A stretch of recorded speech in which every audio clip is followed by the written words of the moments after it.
Tick-tock, time to rock. Good evening. Good morning, good afternoon to everyone who's watching from all over the world. It's your friendly neighborhood philosopher here, D. Wood. With me now, we've got Bob, the legend of Speaker's Corner. How you doing, Bob? I'm well, thanks, David. It's good to see it. It's really different hearing you say that in person than just hearing a recording of you saying it. Yeah, guys, AP is supposed to be with us. He had a power outage at his house. We decided to go ahead and start. We don't know. Yeah, we don't know if that's going to end in 5 minutes or if it's going to be for hours or something like that. So we said we're going to go ahead and start, and then he can jump in. Sounds to me like the pet at my homework excuse. Yep. What's a bit of electricity between friends, Ridvan? Stop running. AP was scared. He was scared. He was scared. Be on the same live stream as me. He was I've scared. been trying to get him on the live stream for ages. Yeah, and then he's going to be all ashamed and embarrassed that he's not been on with you. Yeah. Indeed. So, if he does come, we'll ask him why he didn't attend the NAPC conference. Because he's running. He's been humiliated. Oh no. We actually know that they scheduled his baptism, and he went baptism first. Aha. But then they didn't baptize him. Where's the photo proof? Again, sounds like the dog at my homework excuse. Yeah, it's kind of funny. It's kind of funny. So there was the conference, and he had agreed to do the conference, and then his church said, "Hey, since you've already done all your cat-human readings and so on, then we're just going to go ahead and fast track you because you've already learned everything, and so we're going to fast track you and do your baptism. And here's the date of our baptisms." And it was the same date as the conference, and so he's like, "Well, I got to do that," which is fair. And then so I went up there because I was going to record his baptism, and then the archbishop or whatever was like, "You can't fast track someone. Then everyone's going to want to be fast tracked. So tell him he's got to wait a year like everyone else." And so also fair. So yeah. Personally, again, I still think he's because he appeared on my live stream once, and then I was meant to appear on his live stream as a follow-up. This is when he was still an atheist, and he I think he was so devastated by the mathematical linguistic argument that I used. He was so shook by that he never had me on his channel when he was an atheist. And then I invite him to the conference after he becomes a Christian. Again, he knows I'm going to be there. He comes up with a reason not to be there. Here I am meant to be doing a live stream with both you and him. And now all of a sudden the electricity's gone out and he can't come. I'm starting to see a pattern. The I don't know about electricity you. went out. Yeah, that is a pattern. pattern. That is a pattern. Everything that's connected to you, he suddenly disappears. Can't make it. I think he's still recovering. Anyway. Do you want to introduce today, or shall I? Yeah. So I'll just kind of give the very, very general topic, and then you can get it. You could be a little more clear. I did want to just point out here we've got all these messages saying Jai and DOC sent us. I guess Jai and DOC were just finishing their live stream and said everyone go over to ours, because there's a bunch of messages here from people over on Jai and DOC's channel. So that's cool. Well done, Jai and DOC. Yeah, so I put the topic as transforming the church to defeat jihad, because kind of looks like, well, it's a weird situation. For 14 centuries, Christians in Europe understood whatever else we disagree about, whatever else we fight about, whatever else happens, we all understand that we are not going to be controlled by that, right? And everyone kind of, we're all on the same page. Whatever else happens, we're not going to be controlled by that, because you don't come back from that. And so everyone was on the same page. And then just over the past several decades, Europe changed, and we can't invite it in fast enough. Like, we want more of this stuff. And the church over the past several decades has seemed woefully ill-equipped to deal with anything having to do with Islam. It's like very frequently doing the opposite of what would actually be effective in dealing with Islam. And you've got some thoughts along those lines. So why don't you go ahead and expand however you want on that sort of issue? But it is kind of one of the main issues confronting Christians right now. You still have the spread of Islam due to high birth rates and so on. And got to do something. Got to do something at some point, or everything will just be eaten up by Islam. Yeah, and I think that I should start off just by saying what my purpose is on trying to push this is I'm trying to get a conversation started within the church, the kind of conversation that we need to have, but that is not getting aired in our congregations. It's not getting talked about in church meetings, and it ends up being left to a niche group of people like you and me and others like us to try and tackle it. And unfortunately, that just isn't enough. This needs to be a full church response to Islamization. And so, what I propose I do is I'll make some points. I'll make a point. I'll let you respond to that point, and then when you finish responding to that point in however you wish, I'll make another point. We'll just go backwards and forwards like that until either we run out of time or interest, or our electricity cuts out, like apostate prophets in electricity cut out. Oh, and you happy with that? Yeah. And let me just point out that I'm assuming we're going to have differences for a couple different reasons. One, we're different individuals. We're different individuals with different views and so on, different backgrounds, but also, like, the church where I'm at is in a significantly different position from the church where you're at. And like Great Britain, as far as Great Britain's dealings with Islam, is in a seriously different position than the United States. The United States is under no threat, not even long-term threat of being subjugated by Islam. Islam's just not growing. It hovers right around 1% because as many people as convert to Islam, about roughly the same number are leaving Islam in any given year and so on. So Islam's just not growing in the United States. It's not expanding. We still have concerns about people in local areas trying to make a Sharia compliant area or something like that. So we have issues in certain spots like Dearborn, Michigan, and like just recently they were trying to build a epic city where an entire city was going to be run by Islam and so on. That didn't even work out. They couldn't even get that and so on. So you've got that sort of situation. Whereas in the UK, I mean, the percentage of Muslims is still pretty low, but that's like if you factor everyone in certain places, you guys are just being overwhelmed and people are seeing the impact of Islam. But anyway, Europe is in a massively different situation that Americans really don't understand. We're not in a position where, hey, we're a couple decades away from Islam taking over like this city, like just dominating this city and so on. Whereas in Europe, there are places that are like that. It's like it's on the horizon. It seems right around the corner and so on.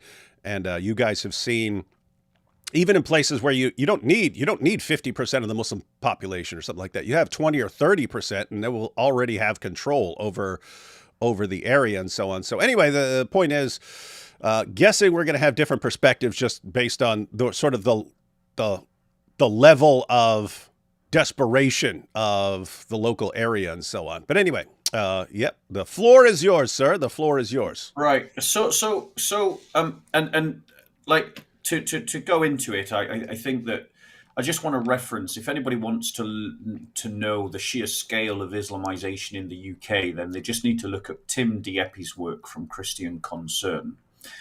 And whilst I'm glad that America is not having the problems with Islam that we in Europe are having, I wouldn't rest on your laurels, because if it can happen here, it can also happen there. As I say, that my purpose in bringing this up is to try and talk about, is to try and get a conversation started that needs to be had in our churches that isn't being discussed. And I want to openly encourage everybody who watches this to start talking about it in their churches, in their congregations, in their denominational meetings, and so on. And what I'm going to give is a kind of summary point by point of the kind of worldview that I describe as muscular Christianity, which is a nice little catchphrase I came up with some years ago, to try and express how I wasn't a civic Christian or a Christian, a club kind of Christian. And I can explain what I mean by that if you need me to. But the first point that I make that I would make is that as Christians we need to consciously, openly reject liberal secular humanism.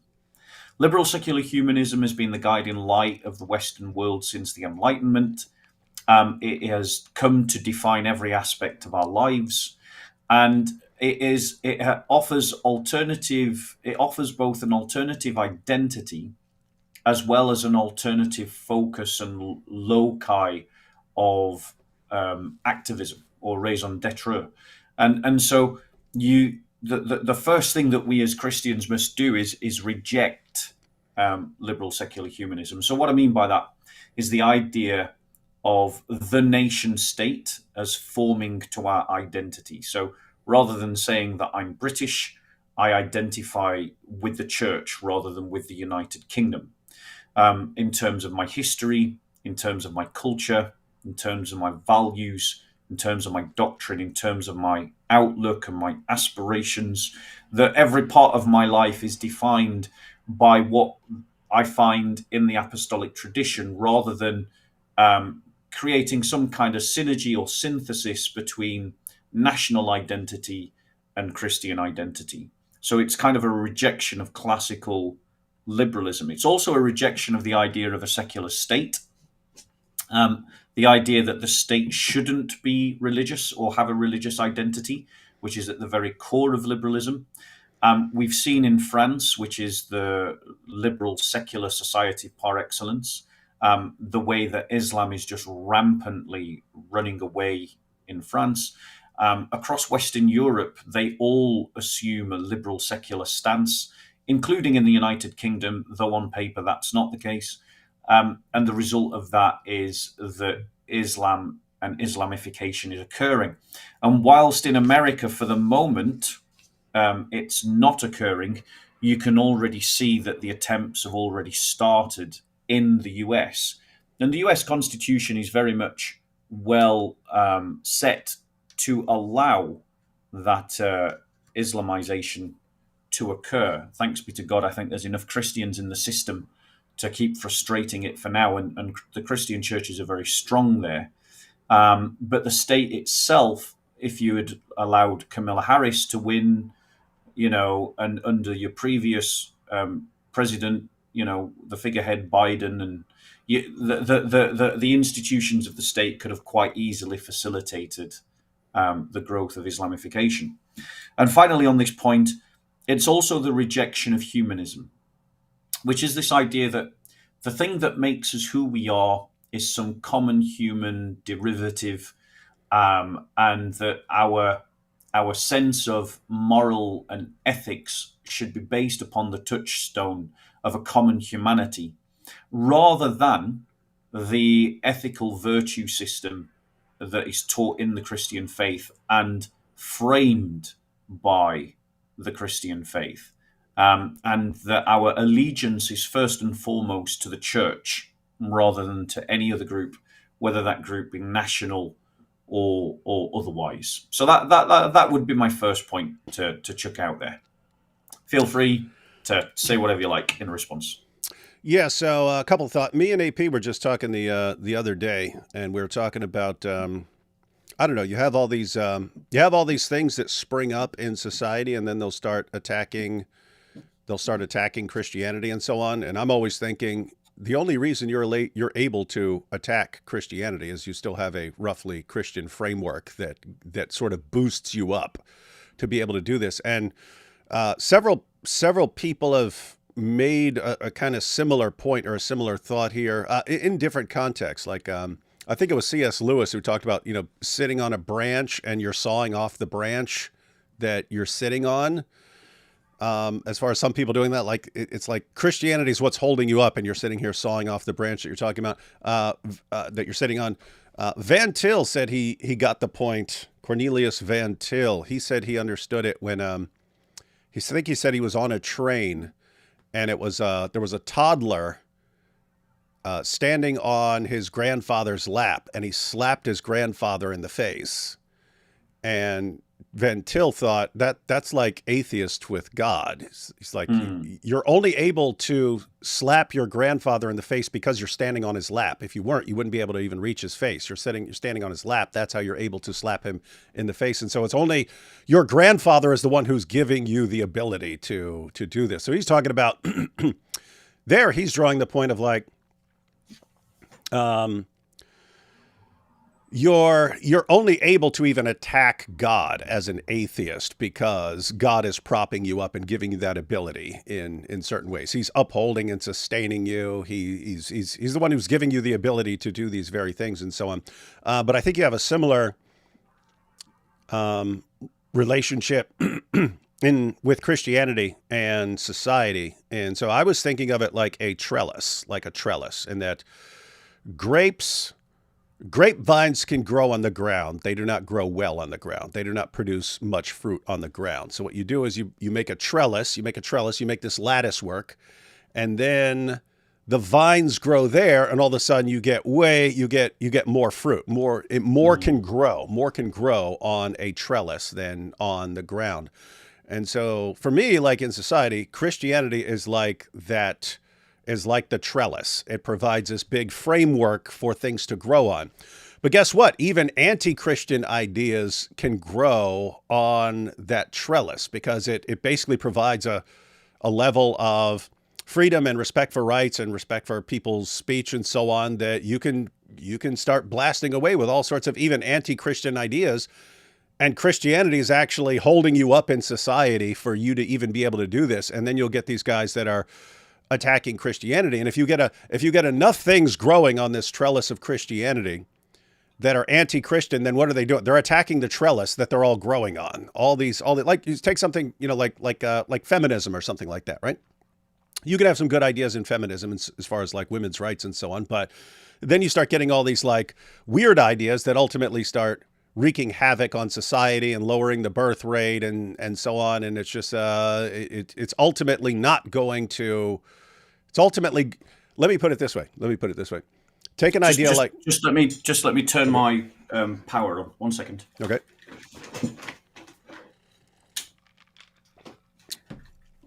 Go on. Yeah. So you take something like feminism, which, as far as women having rights and so on, that's all awesome stuff, but it starts going in the direction of basically like destroying the traditional view of the family and so on, which is kind of like one of the pillars of a well-functioning society and so on. And it basically starts destroying things that would even be necessary to have feminism, right? In other words, feminism only works because it has a kind of society that props up people's ability to promote something like feminism. In other societies, you wouldn't even be able to promote the idea because you'd be too busy doing other things or too busy trying to survive or something like this. Or people would just like in the Muslim world, they just crush you for even saying it, and they'd toss you in prison or something like that, or kill you like in Afghanistan. Yeah. So anyway, so that you take an idea like feminism, it's kind of, once it kind of crosses a line and goes from, hey, here's some actual good ideas that would, are for the benefit of women, to it is becoming like a destructive towards like the family and so on, in which case it's ultimately long-term going to hurt society. What actually happens with certain ideas, and I'm just using feminism as an example, there are like tons of them and so on. But you take this idea, it runs wild. It ends up doing things like lowering birth rates and things like that. And then you have birth rates being lowered in society.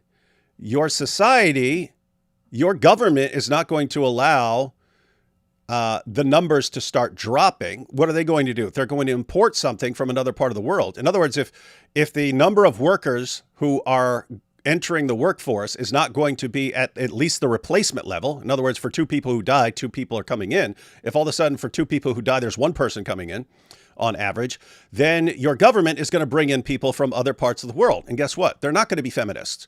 And so you're a feminist, you're not having kids, and your government is bringing in people who will not support feminism. And what happens? You're eventually going to be outnumbered, and they're going to be the kinds who crush you. They're going to be the kinds who crush you and stop you from spouting your ideas and so on. So for me, it's like that. It's you have all these ideas, and they can kind of grow in a Christian framework, but the more you're attacking and undermining the ideas that are holding up even your ability to come up with these ideas and talk about your ideas and so on, the more you're destroying not just the Christianity that you're attacking, you're attacking yourself. You're destroying yourself. And I think that's what like some atheists have been realizing in recent years. It's like, we've been attacking Christianity all these years, and something seems to be going wrong even for us. Now it seems that we're not getting this scientific utopia we dreamed we'd be getting. It's everything seems to be falling apart, and we seem completely ineffective for dealing with something like Islam coming over. And guess what? If we atheists, because they have the lowest birth rates in any of the categories. I mean, just think about this. Hey, if we all convert to atheism, we'll get this scientific utopia. No, if you all convert to atheism, your birth rates drop through the floor, and your government will bring in a ton of Muslims, and you guys are completely ineffective at dealing with the spread of Islam, and you're going to be dominated by Islam, and you're not going to be atheists anymore. You're not going to be able to be in society. You're going to be crushed. As cosmic skeptic demonstrated. I think I just want to say though that I mean you've kind of like hinted at the G.K. Chesterton idea of virtues gone wild, you know, of liberalism, and that is very much true. G.K. Chesterton was onto it in that because liberalism itself undermines Christianity, it frees up these virtues that are now were at one time anchored within a matrix to just shoot off in all different kind of directions and cause all kinds of chaos. And certainly with progressive liberalism, we see a far more metastasized form of the cancer of classical liberalism in terms of its rapid spread and destructive ability to Western civilization. But I want to stress that liberalism itself is much more firmly rooted in our societies and in all of our thinkings than we actually recognize. And that is part and parcel of what is letting us down. And I'm certainly going to come on to demographics as one of the things. So I'll probably jump onto that now, since you've already touched upon it, which is, you know, but let me just finish the point on liberalism first, which is that, you know, Tom Holland made the kind of argument you made, which is that a lot of these ideas exist only because of a Christian backdrop. He said that we were atheist goldfish in a Christian fish bowl. But I would contend with people like Tom and Mel Scrivener and others that actually liberalism, even in its earliest form, right back into the 1600s and the 1700s, is a distortion of Christianity in that it puts all the weight loading, all the weight bearing onto natural theology and constructs its worldview out of natural theology. Think of the first statement of your Constitution, or was it your Bill of Rights? You know, we believe, well, how does it go? We believe these rights are to be inalienable. Oh, we hold these truths to be self-evident, that all men are created equal, that they are endowed by their Creator with certain inalienable rights, that among these are life, liberty, and the pursuit of happiness, and so on. Yeah, that's the Declaration of Independence. That's when we say right. So that is the very definition of naturalistic theology. You know, there's no appeal to the apostolic tradition there. It is based upon natural theology, which is itself Christian, and so liberalism is a mutation of something Christian. But until we Christians uncouple ourselves from these ideas and reestablish the kind of Christianity that's a bit more medieval in its thinking, though applied in a modern world, we're not going to be ideologically in a position to oppose Islamification properly. you know, because if you're committed to the American Constitution, then you're committed to the idea that Muslims can Islamify America, which is the problem that we've got in Europe. We're committed to the idea that Muslims can pursue Islamification. So that'll be the final point that I make on that, and I'll move on to my next point. Do you want to come back on that before I do? Someone's telling me to respond to the super chats that involve you, but I'll just go ahead. I'll just go through the super chats real quick. Let's see. Yeah. What my only sort of additional thought on that point is like, how do I put this? Hard to argue with success and hard to argue with failure in the sense that, having a strong Christian backdrop in Europe, again, for 14th century, Islam is relentless. Islam is just relentless in attacking. It's just coming for you, and it will come for you. And if it doesn't work, it will go back, formulate a new plan, and come at you. And then if that doesn't work, they'll go back and regroup and come at. They're just obsessed with taking over. They're obsessed with taking over Europe and so on. And 14 centuries, Christians were able to say no and repel it every single time. And to do it in different ways, because they had to do it militarily. Then they had to deal with it ideologically and stuff, because around the rise of the universities and so on, they started having Muslim scholars who were experts in like Aristotle and so on. They're like, hey, these guys are the experts in Aristotle. They've been studying and so on. So let's bring them in and so on. And then these guys started using this for like inroads to Islam. And you ended up with Thomas Aquinas actually. Nope, can't do this. And so, but anyway, the point is Christians sort of stopped the military invasions multiple times, and they stopped the intellectual invasion of the ideas. And so say whatever you want, they were able to do it. And then you take a completely different sort of secular liberal framework, they can't invite it in fast enough, and it's like, and this will work. Okay.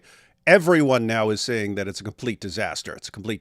So whatever else we talk about, whatever else we discuss, there is this big looming idea of this obviously worked pretty well, and that's obviously a disaster. I think that's something that like people are picking up on, even among the new atheists and so on, that however we thought this is going to work, it does not work. So reality does not conform to what people can make work in their mind. It makes perfect sense in your mind. Like matter of fact, the new atheists, when they came along, look at us. We're all very well educated sitting here at Oxford, and we don't need religion to get along in the world. We get along just fine without that superstitious nonsense. So why can't everyone just be like us? Let's just get rid of it and attack it, and then everyone will be like us. And then they find out everyone's not like them at all. But anyway, but now everyone's saying it. Everyone's saying, okay, that worked pretty well. That doesn't work at all. We need something else. But it's like they don't have a plan B as far as like what they were doing. They don't. In the UK, plan B is surrender. The establishment in the UK is already surrendering and pandering to the fullest. And the thing is, liberalism has no liberal reasons to oppose Islam. Liberalism is by its very definition an anti-Christian ideology. And funnily enough, it can only work if the population is broadly Christian. So I'm going to move on to my next point. One second. We had some super chats for you. Some of them are for you. Let's see. Allah caused the power outage. You see, yes, Allah does this. He tried to keep AP running like Muslims with the Islamic dilemma. That's true. AP's running. Bob, any personal experience with, God willing, the beginning of the revival in the UK? Yeah, we've been seeing things about that over here. We've been seeing things about a revival in the UK. So we saw hints of it. We saw Ayaan Hirsi Ali saying, hey, actually I'm a Christian now. We just went through an interview with Sargon of Akkad that we watched, and he was, even though he still considered himself an agnostic, he's saying he's taking his family to church, he says, because it feels weird to him to walk into a church. And he says, but he doesn't want his kids being like that, feeling weird in church. So he's making sure his kids are growing up in church and so on. And then I had Tim Dieppe on with me one day, and I had a different time where I interviewed I forget who, My brain is fried right now. But anyway, I did an interview with someone who did the research, and he says what he thought, which is the same thing we all think about the UK, that each generation is becoming more atheistic, and that if you go to the older generation, they would be the most Christian, and that as time goes on, the youngest generation is actually the most atheistic. And he showed it's actually the reverse from what we think it is. It's the older generation that's the most atheistic, and the young generation is the least atheistic. It doesn't mean they're all Christians or something. They're classing themselves as like spiritual and things like that. But it's let me say, there are good signs. There are good signs that you are actually in a position for a revival. But what's it like on the ground over there? So, firstly, I would just say that, the British never stopped being metaphysical. They always had metaphysical beliefs. Research after research amongst academics always showed that people in the UK never abandoned supernatural or metaphysical beliefs. They just abandoned traditional Christian beliefs. But now those other metaphysical beliefs, like the communist ones or the liberal ones or the humanist ones or the progressive ones and the new age ones, and have all seen themselves to be failing and all seem to be not working. And so people, partly because of the lockdown and also partly because of progressive liberal overreach in trying to impose a resented ideology on everybody, has resulted in people going, and also the Palestinian pro-terrorist marches that we've seen in the UK on a huge scale, unchallenged by the police. And the fact that we can see duplicitousness in our entire establishment around a range of issues, two-tier judiciary, two-tier police, two-tier, the cover-up of the rape gangs and so on, have caused a lot of people to start asking the kind of questions that, if they ask them, leads them to faith. Who is my what is my identity? What's the reason that I'm here? What is important? How should I live? And those are the kinds of questions that Christianity is ready to answer. And so looking at my inbox, the number of testimonials that I get is telling me that amongst the conservative population of the UK, there is a definite revival. And because men tend to be more conservative than women, it's disproportionately landing amongst men than amongst women. What we're seeing in the Christian church is this weird phenomena where Christian women are moving further left and Christian men are moving further right, or traditional versus liberal in their understanding of the church. And my inbox testifies to this in terms of just the number of people that I've got sending me messages saying that I've become a Christian, I've started reading the Bible, I want to go to church, which church should I go to, which is the best Bible to read. Like, I get these messages all the time. And so it's definitely happening. And there's real research to prove it. I'm sure you've probably heard the Quiet Revival study done by the Bible Society. That was a study of 10,000 people. So this is actual genuine research. Mm-hmm. And there's lots of other stats to back this up. It's happening. But the point is, unless the church becomes the kind of church that will allow men to be men and allow masculine energy to flourish, which would be to its own benefit, this revival will be short-lived. And that, are there other chats you want to go to, or shall I make my next point on the Oh yeah, we got a few more. Plus we have Exhibit A in all of this, talking about people seeing how the secular liberal system has failed. And we got the apostate prophet with us, AP. You decided that your electricity did work when you got called out, huh?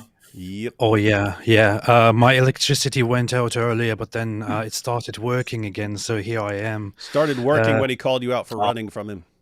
Yeah. How are you doing? How are you guys doing? I'm well, thanks be to God. Good to see you.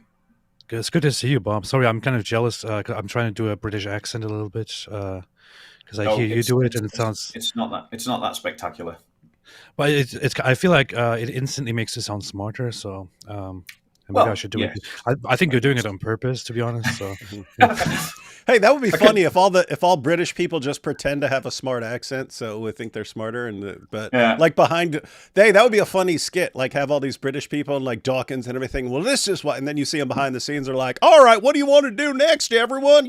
Well, the truth is that behind closed doors, we talk like this. We talk like farmers with our combine harvesters. This is how we talk when we're not on camera.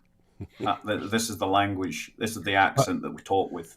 Nice. Bob, can you say they beat me in the desert? They beat me in the desert. Okay, That's good. me doing an American accent. Sorry, they beat me in the desert. Can you say it like a Welshman? No, I can't do a Welsh accent, and every time I try, I sound like I'm trying to pull off a Pakistani accent, and that would not be acceptable in the UK. Can you do Irish? Yeah, I can do an Irish. Yeah, try an Irish. All right. They beat me in the desert. It has to be more dramatic, like they beat me in the desert, like something like that. They beat me in the desert. Okay, good. Close. The thing about the Irish accent is you got to talk as if the words are just tripping out of your mouth all the time, and you just talk with the tip of your tongue. That's pretty beautiful, good. man. And that's how you do an Irish accent. But we can do a Scottish accent as well if you want, but Yeah, a Scottish accent would be, they beat me in the desert. they beat me in the Hey. desert. Pretty good. Assassinax beat me in the desert. They whipped me and they took my kilt. Yeah. That's pretty good. Yeah. Nice. But hey, good to see you, Bob. Good to be on the same live stream. I know we've been trying to get together for quite a while now. I mean, you say we've been trying. I think what you really mean there, Ridvan, is I've been trying. I've been trying, and you've been running away. Okay, fine. This is all true. It's all right. It's good to see you, though. I'm glad we're all here at last. Good to see you. Nice. All right, Right, shall I get on? No, go zoom, on. Yeah. We'll zoom through these real quick. D-Wood the Destroyer and Bob the Builder, blessed. Yes. Long-time watcher, first-time super chatter, very thankful for you all. May God bless you in your efforts. AP is scared and no longer based. Well, he showed up, so he overcame his fear. David, isn't this right in the middle of when you usually sleep? Yes, it's kind of towards the end of when I usually sleep. God bless you, Bob. Best regards from Brazil. Islam is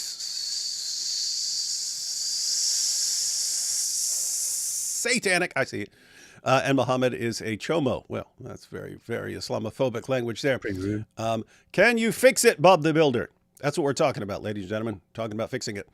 We Catholics, with our Orthodox and Evangelicals, have all got to put aside our theological differences and our egos, myself included, to confront Islam. No, we must confront Orthodox. No, we must humiliate each other. I am about to learn a big lesson soon. Iran. Oh, yeah. Yeah, I wonder, because we've been told we're going to learn a huge lesson from Iran today. Thankful that our church fellowship here in the UK has just done a sermon series on Islam. Wow, that's cool. Our teacher who did the series is Nigerian, so he's got a finger on the pulse. Christian Concern is doing good work.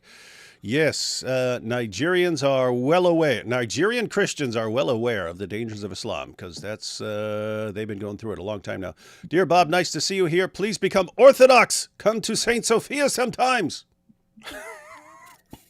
Yeah, let's start doing that. Let's talk about inter-Christian problems.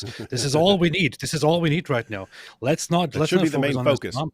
Let's not focus on Islam. Let's talk about how we should be this and we should be that, and this one is better and that one is better, and how dare you do this wrong and how dare you do that wrong. Let's do that. That's a very, very good idea. Let's see. Bob is wrong about U.S. Constitution and the Declaration of Independence. Founding Fathers said we need Christianity, a morally and religious population. I know the quote that he's making. Or I don't yeah, that's specifically that's specifically John Adams right there. John Adams, who said that our Constitution was made for a moral and religious people. It will not work for any other. Yeah, but he was wrong. Yeah. But I want to make another point. I've got other points to make, bro. So like, I've got a lot of points to get through, and I'm conscious it's like 45 minutes in. I've made one point. Okay, I'll rapid fire the rest of these unless it's something really important to our discussion. Bob is wrong about. Wait, hang on, I already saw that. Let's see. What is the coolest or most unlikely conversion story to Christianity you've personally witnessed or seen? We'll have to save that.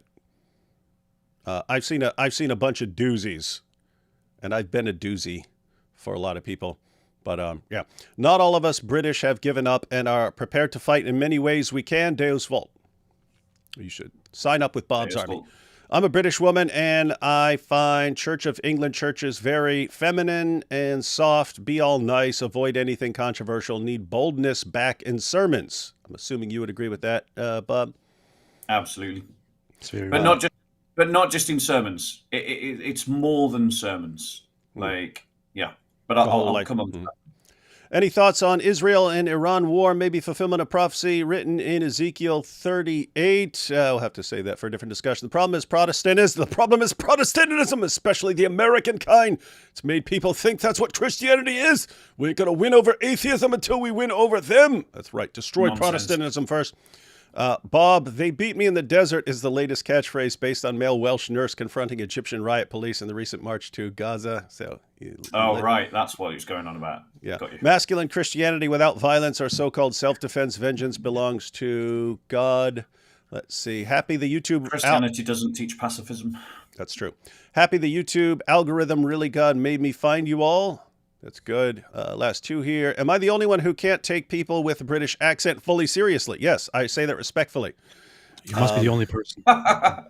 And finally, there's a lot of disenfranchised young men who weren't raised by men. How can the church both market itself as well as instruct men who weren't raised by normal masculine men to be men without feminist shaming tactics? You might want to answer that one, Bob. Well, I'd love to if people would stop sending in super chats. There we go. You heard it here, folks. No more super chats. That's right. I don't want to stop if people want to send in super chats. But okay, shall I go on to point 2 then? Yeah, but this was actually a good one to address. Says there's a lot of disenfranchised young men who weren't raised by men. How can the church both market itself as well as instruct men who weren't raised by normal masculine men to be men without feminist shaming tactics? In other words, if you have men who are raised in a certain way, what can the church do? Right. Well, I think I'm going to go on to point 2, and as I go through these points, you'll see that it does answer this question. Good. It will answer this question. All right. So point 2 is that Christians need to develop their own Christian identity. You know, if we're going to reject liberal secular humanism and nationalistic identities or other ethnic identities, and we embrace or just pure hyper individualism, as in the progressive liberal world, well, we've got to build our identity on something, and that has to be foursquare, built upon what the faith teaches our identity as. You know, the scriptures call us a holy nation, a royal priesthood, a people set apart in the letters of Peter. It talks about, us being, Gentiles and Jews being united in the new man in the epistles of Paul. And we're spoken of as being the body of Christ in Corinthians. We're spoken of as being the family of our Lord in the Gospels. And so we have to discover a deep sense of our own identity as Christians, that we are priest, prophet, and kings of the holy nation of God, that are offering up their souls and bodies to be a living sacrifice to the Lord in service and in pouring out our lives in libation to Him, and by doing so, bringing the kingdom of heaven to earth, so that the will of God is done on earth as it is done in heaven. And so by framing and understanding ourselves in completely Christian terms, without syncretism to nationalism, without syncretism to ethnicity, without syncretism to hyper individualism, but just reframing our lives within the Christian story, is absolutely essential to the first point that I made. If we're going to reject liberal secular humanism, we've got to replace it with something, and that is a completely Christian identity, because it's from that Christian identity that we are going to be as resolute and as resolved as the Muslims that have come to us over 1400 years. The reason why the Christians, and you observed it yourself earlier, the reason why Christians had been successful in resisting Islam for 1400 years is because they were inspired by their Christian faith. And so this then flows out into other aspects like, what is it to be a Christian man? What is it to be a Christian woman? And a number of other things I'm going to touch on to later. But it's this idea of recovering a uniquely universal, complete, and deep Christian identity and framing the whole of our lives in what the scripture says that we are as the church, as the people of God, and not syncretizing that with other identities that would pull us off track and pull us off our purpose as a nation and as a people. Now, that's interesting there, because normally what I emphasize is just sort of it's sort of like a bare minimum of, hey, recognize that human beings are created in the image of God, and that when you are, if you're degrading yourself or degrading another person, you're like degrading the image of God. And like the demonic systems of the world are sort of hell-bent on degrading the image of God. So I'm normally saying, hey, recognize that you're created in the image of God, that other people are created in the image of God, that Christ is the perfectly functioning image of God that you should model. Like, that is how you are supposed to be functioning in the world. So I emphasize that, but you're talking about like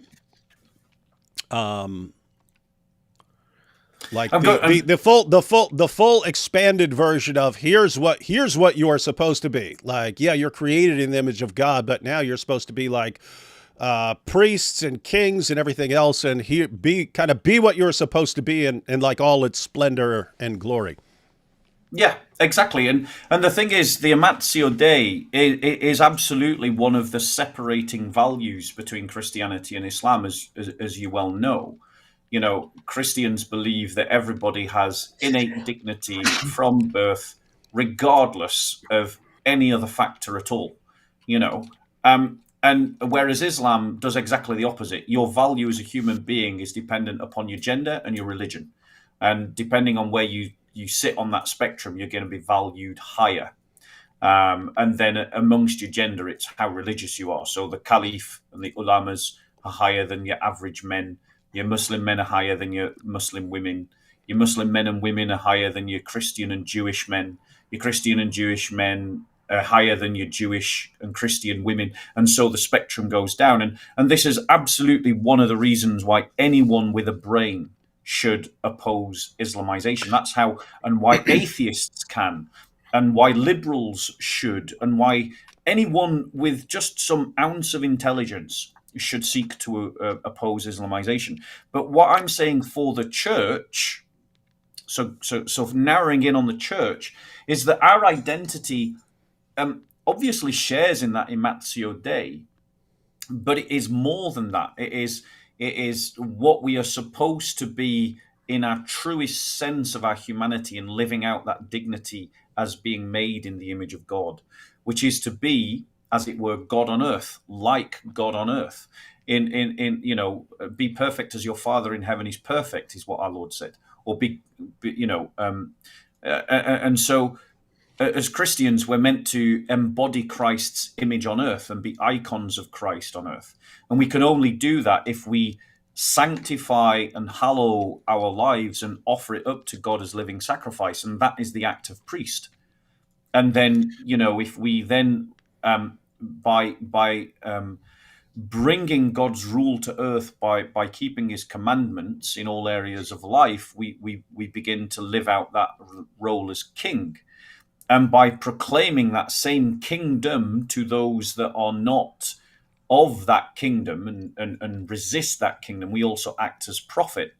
And so it's about Christians framing their life not within the story of America or the story of a particular ideology like communism or environmentalism, but framing our life within the story that is given to the church as part of its mission, which is not just evangelism. It's not just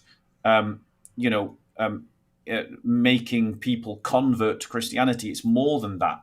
It's as N.T. Wright talks about, the sort of transformation of the world to reflect the kingdom of God.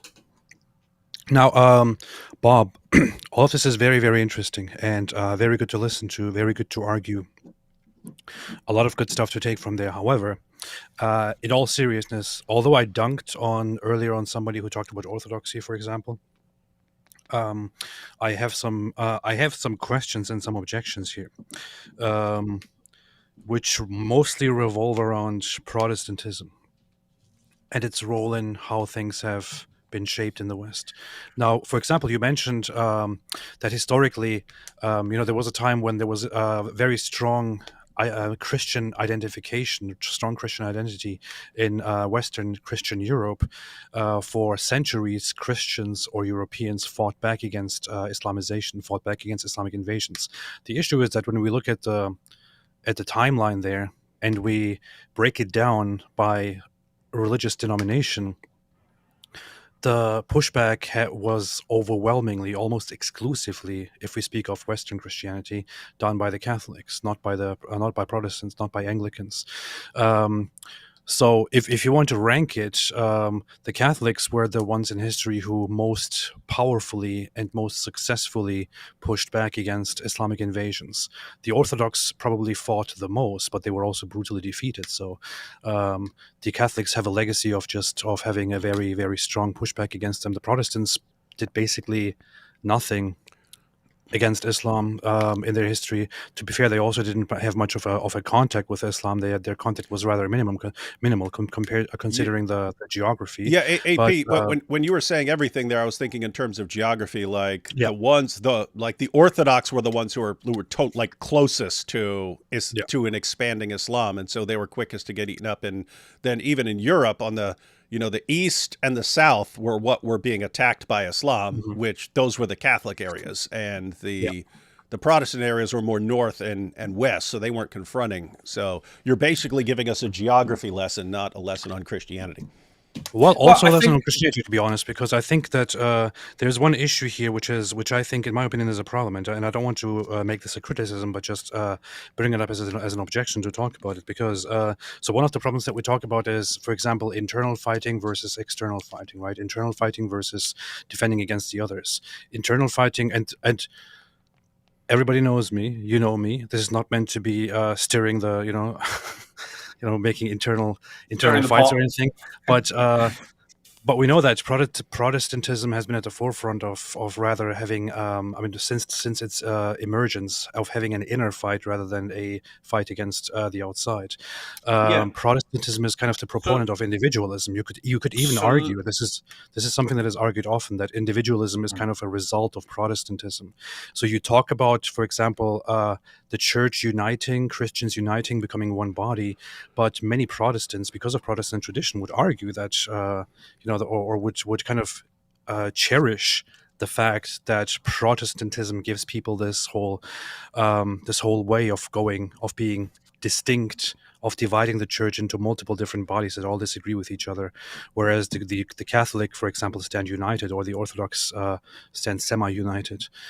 Okay. So this is a problem. So let me come back to that, because you make some excellent points, very good points, and so obviously, I think just some points on the history. Obviously, within Eastern Orthodoxy, you had 400 years of wars of Eastern Orthodox Christians in Eastern Europe fighting for their liberation.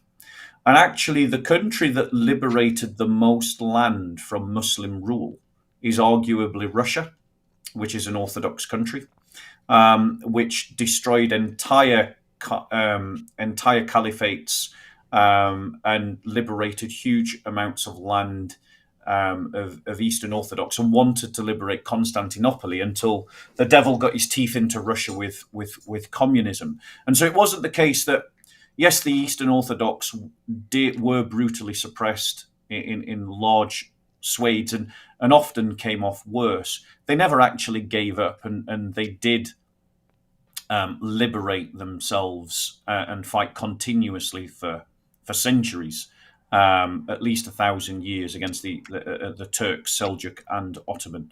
And yes, it's absolutely right to say that most of the fight back happened under the Catholics. That's absolutely true, but that's because historically those are the churches that were there, and Protestantism didn't arrive until about 500 years later.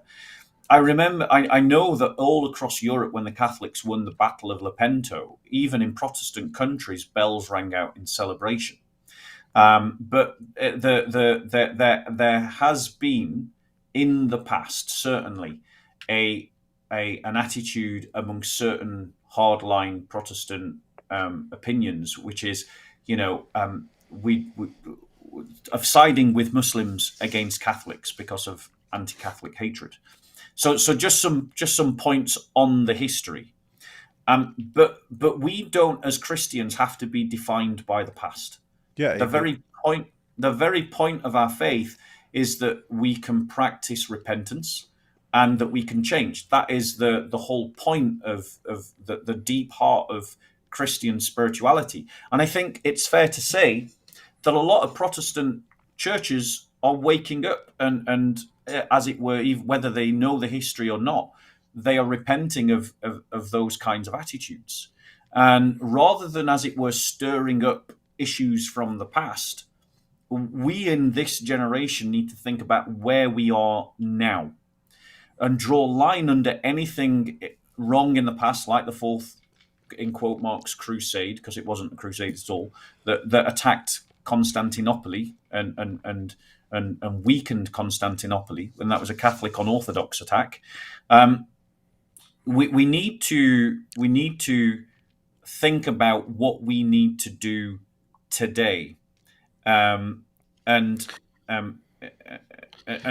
build a unity. So, if I may, before you come back on that, I'm going to leave to one side the question of individualism, because I don't think that comes from Protestantism. I think that comes from the Enlightenment, but we could debate that separately. I'm gonna just talk about ecumenism, because it is one of the points that I want to raise, and it is directly connected to what you've just said. So, one of a third thing that we need to do as Christians is we need to embrace an ecumenical spirit. Now, an ecumenical spirit doesn't pretend that we don't have serious disagreements, because we do, and it doesn't pretend that there hasn't been historical rivalries in the past, because there has.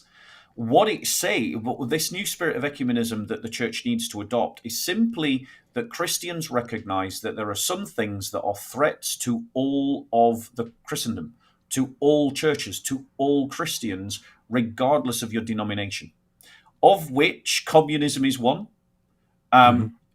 Progressive ideology is another, but Islam and Sharia law is another. And of all of those ideologies that are a threat to the church, including ethno-nationalism, Nazism and fascism, for instance, the one that has been the most intransigent and oldest foe of the church has been Islam. And so, for the sake of repelling and pushing back against Islamization and reversing Islamization, Christians need to accept that we're going to draw a line under the past. We're going to accept that we've got doctrinal differences, but we are going to work together to push back and reverse Islamization, not just in the West, but also across the Islamic world. And it has to be a unity based on what we're against rather than what we are for. Because that's the easiest kind of unity to establish. The enemy of my enemy is my friend kind of logic. Well, all Christians of all denominations are the enemies of Sharia law. And so we are all friends, therefore, to one another. And that means that we have to put on a back burner these kinds of differences that you've just highlighted, draw a line under the past. Maybe in maybe some future generation of Christians, when Islam is totally defeated, can then start arguing and debating about all of these things that divide us. But for now, as Christians, we need to work together and not work against one another. I agree with that. I agree with that completely, and I think I think people need to definitely prioritize togetherness, prioritize a reasonable and good form of ecumenism within Christianity to help each other. I mean, not just for the fight against Islam, but also in order to, you know. To elevate, enlighten, share goodness with each other, and all that. The Christian world has spent too much time with infighting, and partially still does, although much less violent than in the past. So that definitely needs to be done. My issue was more with so there is a historical aspect. There's much more that I could go into if we want to talk about the history. I think that there are lots of grievances with, especially when the Reformation began with Martin Luther and the things that he said and did, and is in relation to Islamization as well, and so on.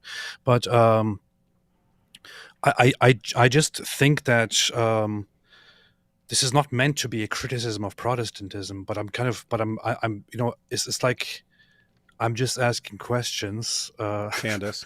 Go for it. Yeah, go for it.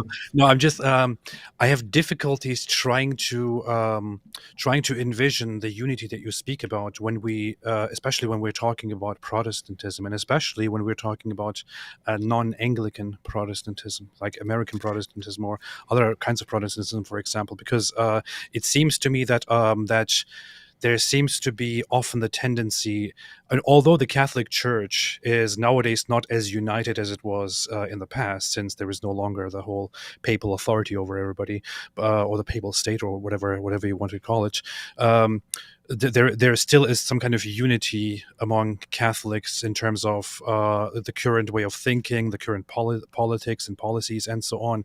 It seems to be very difficult to me to establish unity among Protestants, let alone between Protestants and other churches or denominations or traditions.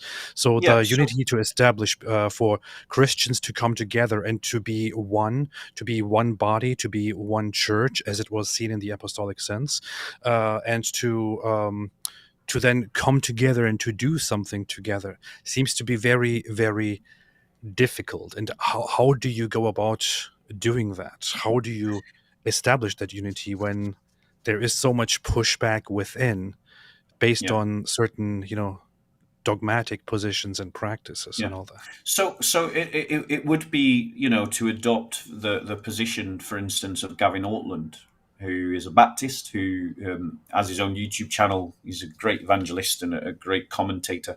And he often talks about triaging dogma. And I've come up with a very similar attitude. What I do is I triage questions of dogma, and what I realize is that very often the things that we need to get worked up about are not actually questions of doctrine, because Christians agree on far more that is fundamental than they disagree upon, and the things that they disagree upon are of secondary, tertiary, or even other degrees outwards from central importance. The things that are of central importance, Christians totally agree on in the thing, i.e., the things that make you a Christian.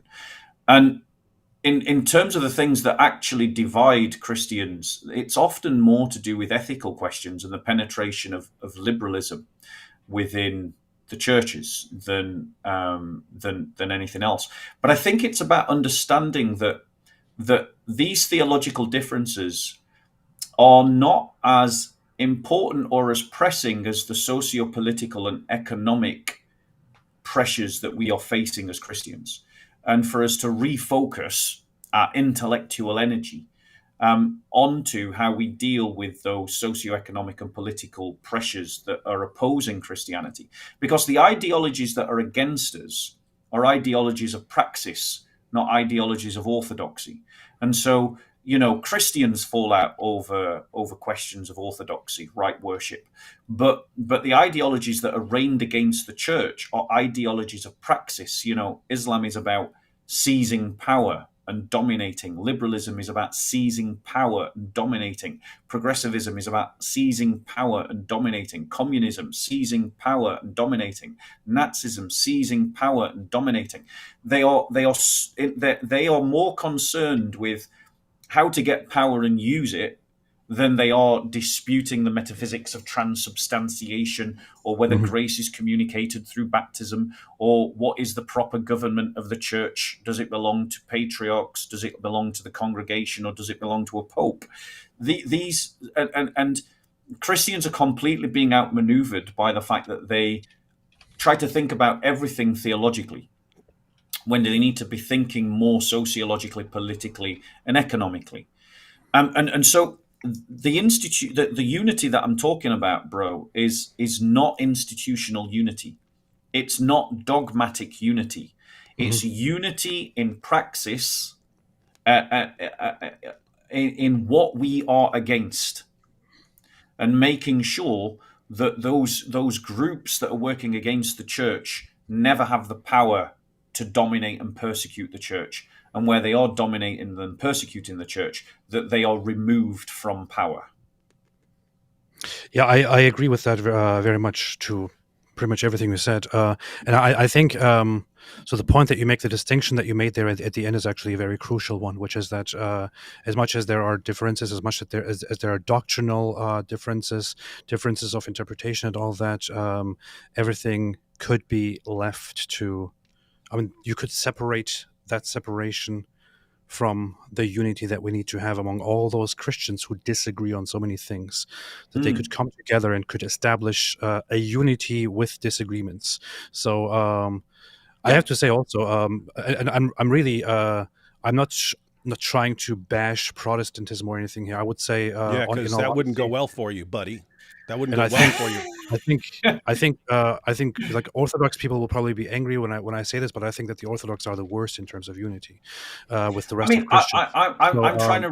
I'm trying to resist. I could point out things in Orthodoxy, Yeah, but like, I'm just trying to establish the point of unity. But I think you made that distinction pretty clear there. So thank you. The thing is, all of our traditions have their problems, and so I'm going to pick on all the traditions just because I'm an ecumenist, and therefore, if I'm going to pick on one group, I pick on everybody. So Catholics, they might have better unity, but they are going very soft on Islam, and they are possibly the worst evangelists of the Muslim population. Protestants divide over everything that they possibly can. And if you look at churches in Nigeria, it's literally just a business. And to some degree, Protestantism in America has that as well. It's almost business-like. Look at Joel Osteen, Creflo Dollar, and such folks. And they'll split over the smallest possible thing. But Protestants also are doing great missionary work around the world, and have so far been the best missionaries into the Islamic world, working in areas where Christianity is oppressed and is otherwise suppressed. So they've got problems, but they're also doing good stuff. But the I Orthodox, agree with that. I think that the Protestants. Wait, I'm picking on everybody. I haven't picked on the Orthodox Church yet, so I'm going to finish that one. Right? The Orthodox Church. Don't stop him before that, AP. Nice try, though. Yeah, nice try, AP. But the point is, the Orthodox Church right now is ripping itself through actual war. Russia is waging war against Ukraine. Their impartial schism with the Patriarch of Constantinople, the monks at Athos. Is it Athos? Where's the Athnos? Athos have just said that they're going to limit people based upon ethnicity coming to the island. Orthodoxy's got its problems. Orthodoxy has got its problems because of the penetration of nationalism into church life. All of our churches have problems. Yeah. But the point is, all of those problems are going to be worse if we end up being dominated by Sharia law. Yeah. And so it's about 100%. having perspective. So in other words, my solution to this is, Ridvan, go and sort out the problems in the Orthodox Church, leave the Protestants alone. David, go and sort out the problems in the Protestant Church, leave the Catholics and the Orthodox alone. I'll Right. go and sort out the problems, or not me, because I'm an ecumenist. Roman Catholics, go and sort out the problems in the Roman Catholic Church, leave the Orthodox and the Protestants alone. Everybody's got issues to work on in their own church. And Christ said, remove the plank from your own eye before you try to take the speck out of your brother's. That's very beautiful. Yeah. That is In your, Shall I in your move on face. to And I next do- Face. And I do agree that Protestants have been the most active and the And strongest in terms of evangelizing, and also in terms of speaking out on Islam, for example. I mean, Yeah. we know today that the majority probably of those who speak about and against Islam and its influence are Protestant, a Yeah. lot of different backgrounds. And And I both- think that's I honestly actually think that the Orthodox are the weakest, because there are lots of Orthodox elements that seem to be, or that kind of do certain Islamist movements and organizations a great service in the Middle East, which is a huge shame. So everybody needs to become more aware of the dangers of Islam. Everybody needs to become more united, needs to be one. And before in you attack another denomination, sort Yeah, out the AP. issues in your church. No, everybody, and that is a good ecumenist attitude to have. Sort out the problems I in need your to own say church. something- Don't criticize I need to- others. I need to say something about Catholics first. I see something bad about Wait. Catholics. Can I before we go down that avenue? I'll just point out that, and just then I did. want to move on with David's permission. Yeah. Both the Pope and the Patriarch of Moscow said that Christians worship the same God as Muslims. So before either of those groups criticize Protestants, they need to go and sort out their own hierarchy, because their own hierarchy is teaching heresy. So everybody's got issues to deal with in their own tradition. Focus on that, not on other people's traditions. Okay, I want to, if with David's permission, One I'll go on to my next second, point. because you did have an objection here. 1 second, got two. God bless you, brothers Dizzle, Bob, and Apostate Prophet. You are in our daily prayers. God bless you all. Thank you. Bless you. Then 1:20 a.m. in India. Good morning, good soldiers. Good morning. And here you have your objection. Snudgewick says Christianity does teach pacifism. Jesus never promoted violence. He who lives by the sword will perish by the sword. Do not repay evil with evil, etc. What would be your short answer to that, Bob, so we can move And on? Jesus made a weapon and used it in the temple. No one can look at what Jesus did in the temple and say that he was a pacifist. It just doesn't work. A pacifist doesn't behave like that, and a pacifist would condemn those actions because they're not pacifistic.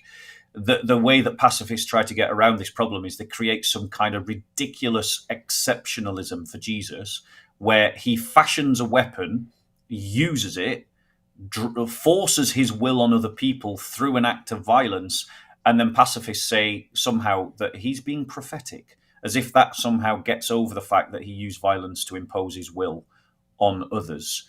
And so, no, Christ was not a pacifist, and Christianity does not teach pacifism. The verses that the sister is quoting, I'm going sister because of the puppy image, and the name Snudgewick. It sounds like it might be feminine. Jesus said, "Those who live by the sword perish by the sword," but he had encouraged his apostles to buy swords, and he sent them away still carrying swords. He said, "Don't repay evil for evil." And I agree, we should not repay evil for evil. We should repay evil with justice. Yeah, and I'll just add really quick, because I can see where people do get I can see how people interpret these passages as pacifistic and so on. But I mean, just think about it. He who lives by the sword will die by the sword. What's the context of that? His apostles thought they were signing up to conquer the Roman Empire, and when these guys when Peter pulls his sword, that's what they're thinking. All right, now it starts. We're going to take over the Roman Empire and we're going to conquer the world. Put your sword back into its place. He who lives by the sword will die by the sword. That's not necessarily saying if someone attacks you, you have no right to defend yourself or something like that. Doesn't seem like you could interpret it that way. I don't think the context or the statement actually demands that interpretation. Then you have other things like rulers are here to rulers bear the sword for a reason and so on. Romans What's that? 13. Yeah. So, Yes, Nudgewick, I think you recognize that your interpretations here aren't the only interpretations here, and that it's not the Bible that's actually compelling you to interpret these things in that way. Yeah, it's liberalism. Yep. All right, go ahead. Okay, shall I go on to my next point, or do you got other Snapchats? Nope. Well, we've got more, but I know how opposed you are to. It's just that I want to get on. I want to make sure that I get through the points, and if I get through all the points, that's why. As you're going through your points, I'll just try to bring up like one or two super chats at a time, so just kind of spread them out. But yeah, go ahead. Okay. So the next point is that if we accept that we are Christians, and as Christians we are a people group, a nation who have an identity of our own, that means that emerging from the fact that we are a people and that we have an identity, a politique emerges, a political agenda emerges. Now that agenda can be split into two. It can be split into those bits which are common to everybody, i.e. the common good, as it were. Things like everybody wants their streets to be clean and safe. Everybody wants their environment to be healthy. Everybody would like to have security to make sure that their home is not being broken into. These concerns we can share with anyone who has the Amatio Dei. But then there are things that are unique to us as Christians. Because we are disciples of Christ, we are part of the body of Christ, that we are being drawn into Christ. And these are things like, we don't want any law that stops the gospel from being evangelized, being spread abroad. We don't want to see our brothers and sisters being persecuted. We don't want Christian institutions being forced to betray their own value systems. And so as Christians, we should pursue our own political agenda. And if we are successful in that political agenda, we will end up with another Christendom. And so since that is the direction of travel from a Christian politique to a new Christendom, let's just go for it. Let us commit ourselves as Christians to establishing a new Christendom. And that means that the state itself will have a Christian identity, a Christian character, and a Christian outlook, framing its laws in Christian terms, though applying them equally to all, and then also pursuing a Christian agenda both in its national and international politics. And an example of this would be Russia. Russia is a country that has, in its internal home affairs, is pursuing more and more of a Christian agenda, though not completely, because constitutionally it's not Christian. It's a federal republic. But internationally, it's actually betraying Christ. It betrayed the Armenian Christians. It's waging war in Ukraine.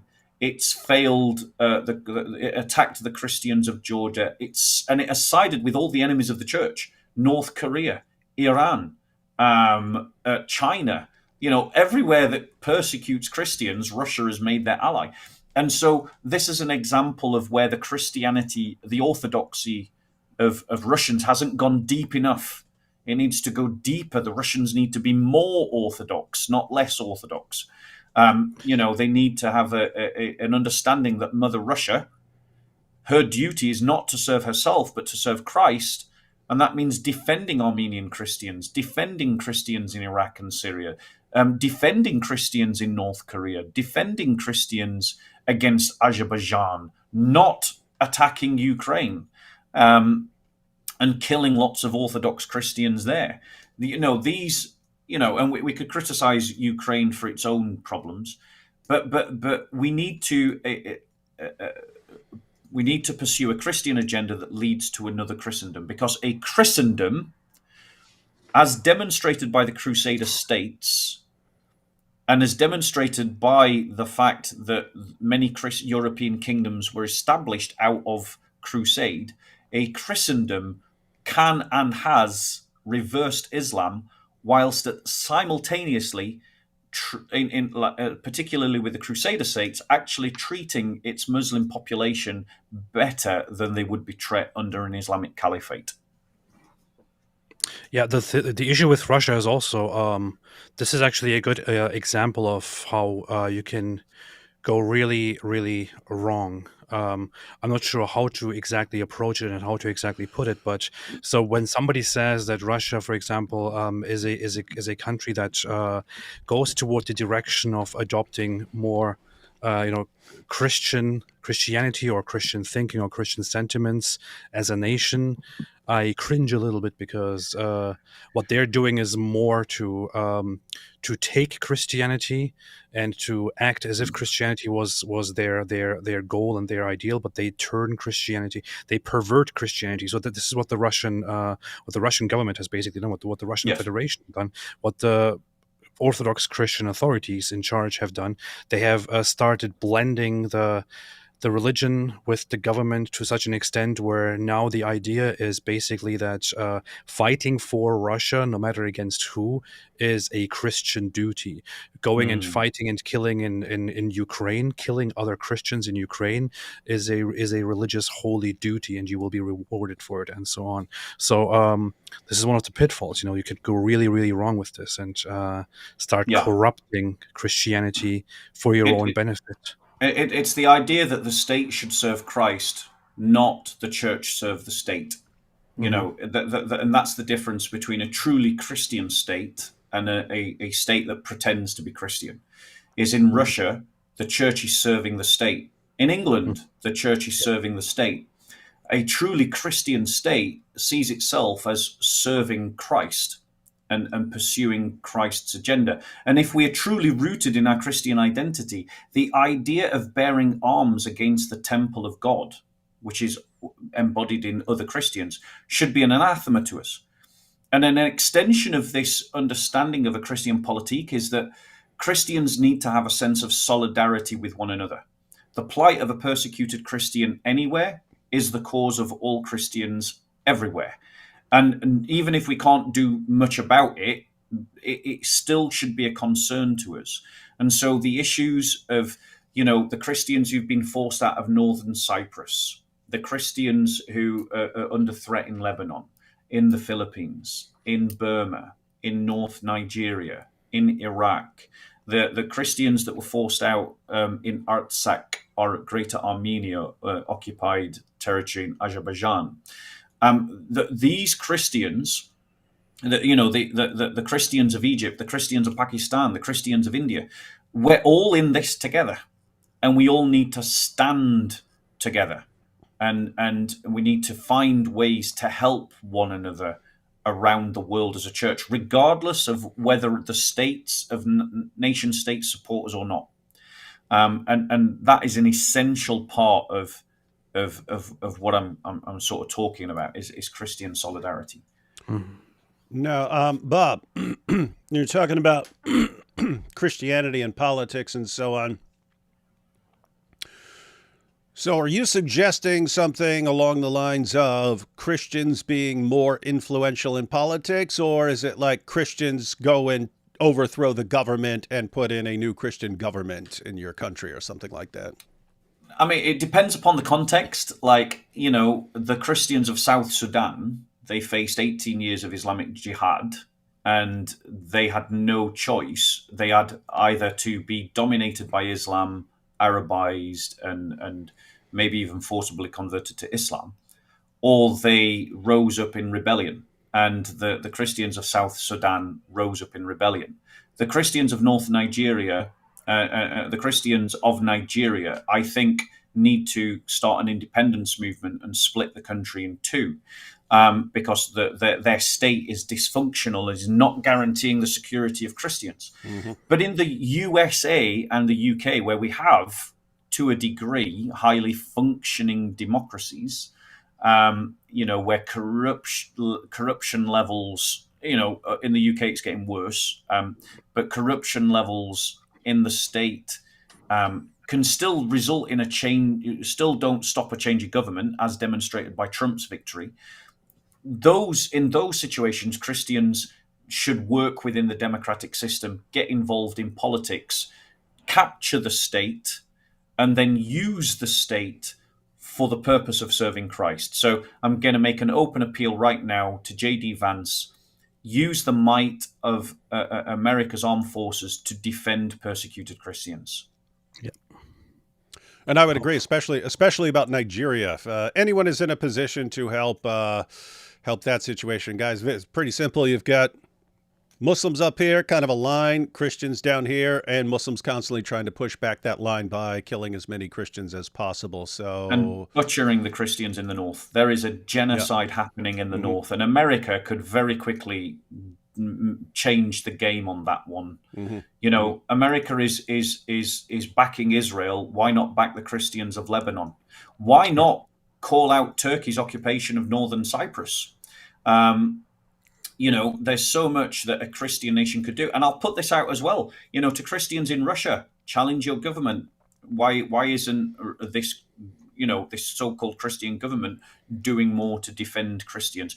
To Christians in Hungary, you know, the president there makes a big show and dance of his Christianity, thanks be to God. Well, let him use the might of the Hungarian state to help persecuted Christians. You know, this is the way that Christians need to be thinking, you know. Couple quick super chats, and then Bob can go on to his next point. AP, did you check out Sabaton? They also made a song based on the Crusades called The Last Stand. Also check out Nooks Taku is cool character. You have music suggestions here. So grateful to God for bringing Bob and D Wood and AP together. I hope for Christian tenderness between Bob and AP, and that they stop attacking each other and hating each other constantly. Gracious words, seek peace and pursue it. And I love AP. AP's great, and I know he loves me, so we're all good. I do. And we have, I'm an AI app builder trying to contact AP and D Wood for a collab in apologetics, but can't find any contact info anywhere. How do I contact you for business? You should be able to find my email address on my homepage, my home page on YouTube. AP, how can people contact you there? I'm not sure if he can hear us because he said he's an AI. So, Just speak in a robot voice, and then AP will understand. I mean, AI. Yeah, you can contact me on Twitter or on the email address that you can find on my About page. All right, there you got it. There you got it, everyone. All right, back to you, Bob. Okay, so the next point is that a lot of Christians are very fearful, and they live in a culture of fear. They're very easily intimidated. And they don't want to upset the cart. They don't want to get on the wrong side of the law. They don't want to be seen as the bad guy. And I think a lot of that is because of a soft soy kind of Christianity, you know, that has been, you know, cultivated because of the Enlightenment. The Enlightenment has discipled the church. And we need to recover the love of martyrdom in the church. We need to recover the love of dying for our Lord, and not being afraid to be the bad guys. If you look at our Lord himself was seen as the criminal. You know, he was executed as a criminal. All of the great apostles were all seen as the bad guys, apart, you know, and all of them, bar John, were killed as criminals, as the bad guys of their age. And if you look at the saints down through history, you know, including the saint that burnt the image of Lenin, and then ended up having his entire life ruined. I forget his name. Christians are not frightened to be the bad guy. The saints of the church have not been frightened to be the bad guys. And we need to get back to loving the idea that we are friends of God and enemies of the world. And if that leads to our martyrdom, if that leads to our suffering, then we should embrace it and rejoice and be glad, because so they persecuted the prophets before us, you know, and so they also persecuted our Lord. And we need to recultivate this love of martyrdom, this love of suffering for the kingdom, this love of suffering for the cause of our Lord Jesus Christ, and suffering for the truth.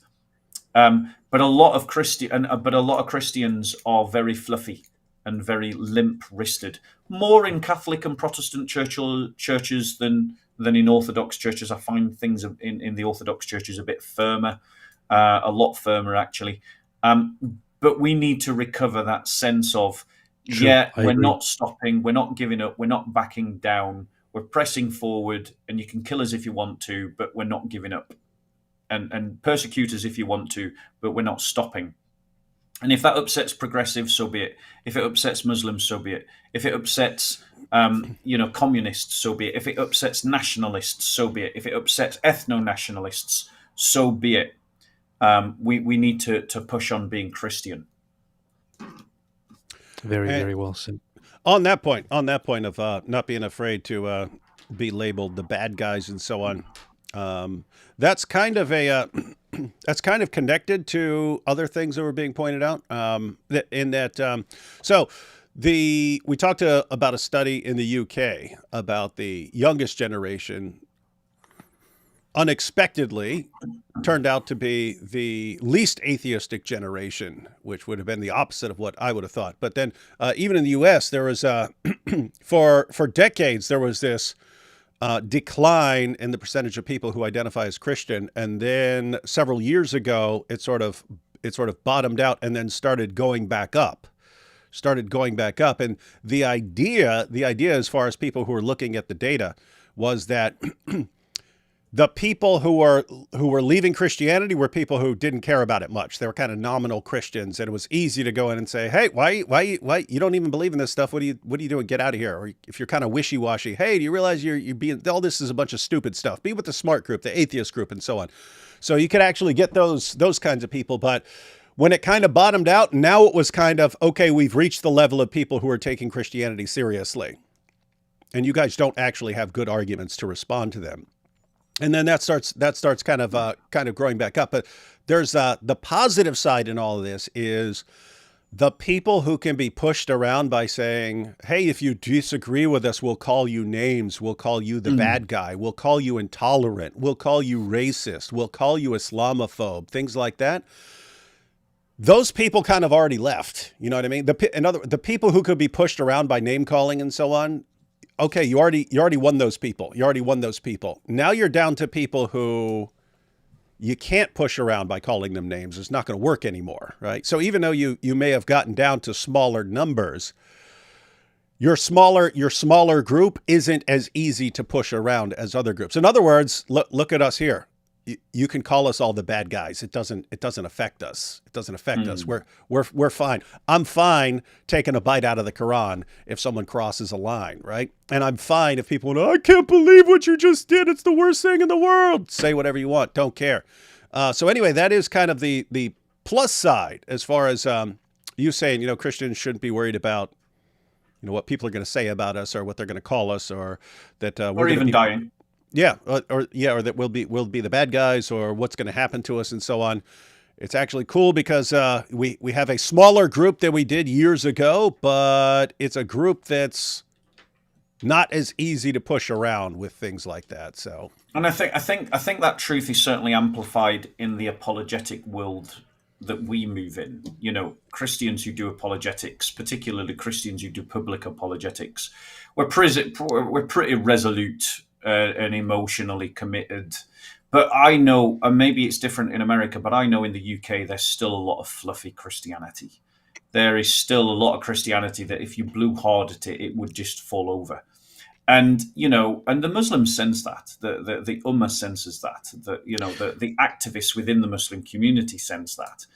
And the reason why it's so weak is because they do not desire, they do not, they're not enthralled by the idea that they might sacrifice their lives for our God, and we should be in love with the idea that we could sacrifice our lives for our God and wear the crown of glory.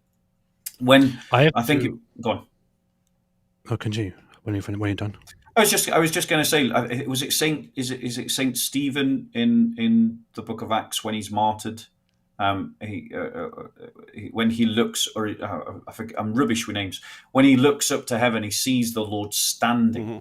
And the thing is, the Lord stands when the martyrs die, and such an honor should enthrall us so much that the thought of dying for Jesus is something that we could look forward to as a good thing. And the thing is, if you lose your fear of death, if you get to that point where you fear no man because you fear him who, once he's destroyed the body, can cast the soul and body into hell. If you lose your fear of any mortal danger, then you become more than a conqueror. But lots of Christians are not living that out because they're scared to die. They're scared to suffer.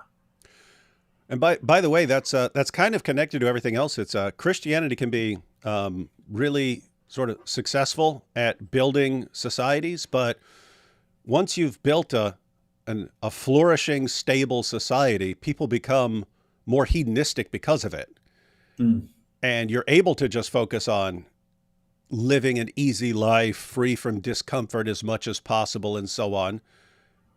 And then you're not willing to endure anything like persecution or discomfort, and it becomes easier to push you around with name calling and stuff because you don't want to be the bad guy. You haven't absorbed any of that. So anyway, you get this weird situation where, like, Christians will build some great society to live in, but then they become like more pleasure oriented, and hey, we don't want any pain, or we don't want any suffering. We don't want to suffer for anything. We don't want to suffer for God. We don't have to, because life is so good here.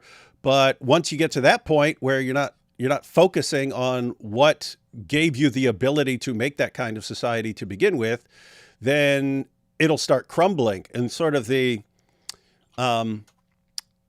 it's a weird situation where once you start turning away from God, your society starts degenerating, but ultimately you're going to become less hedonistic when your society starts breaking down, and you'll get to the point where you can actually be a person who stands up for things again. And so you get this weird sort of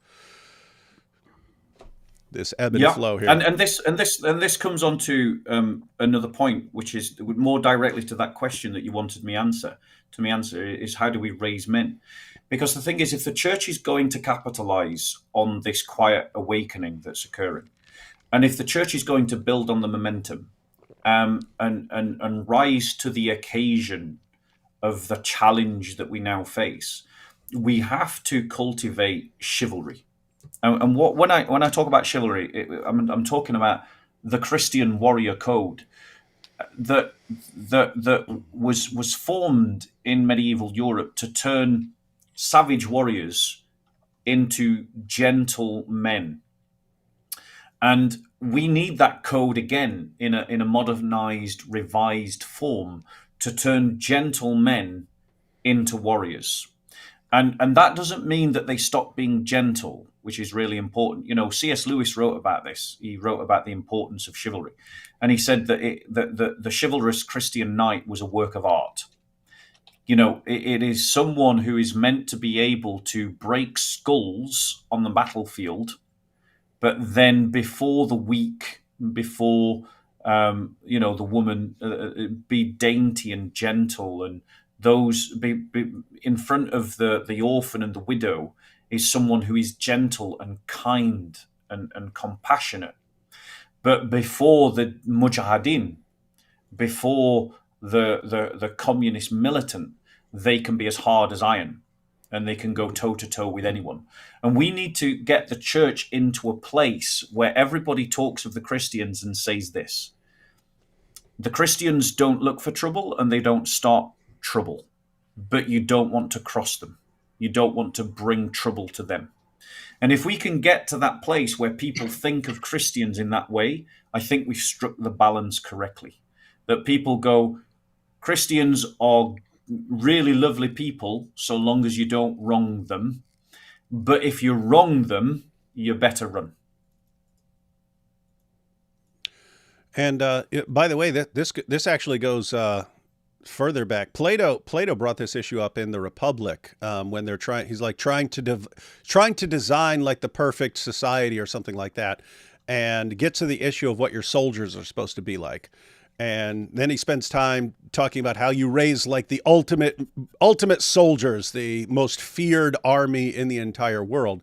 But then they run into this problem. Hey, if we have this just brutal, just most feared army in the world, extremely aggressive, don't back down from anything, ready to die on a moment's notice, those are the kinds of guys who will just take us over and conquer us for themselves. And so what do we do? How do we do this? And he starts trying to wrestle with the idea of how you can have two natures in one person, as it were, this extremely aggressive, violent person when needed, and also completely gentle and friendly under different circumstances. Like, is it possible to have these two things together?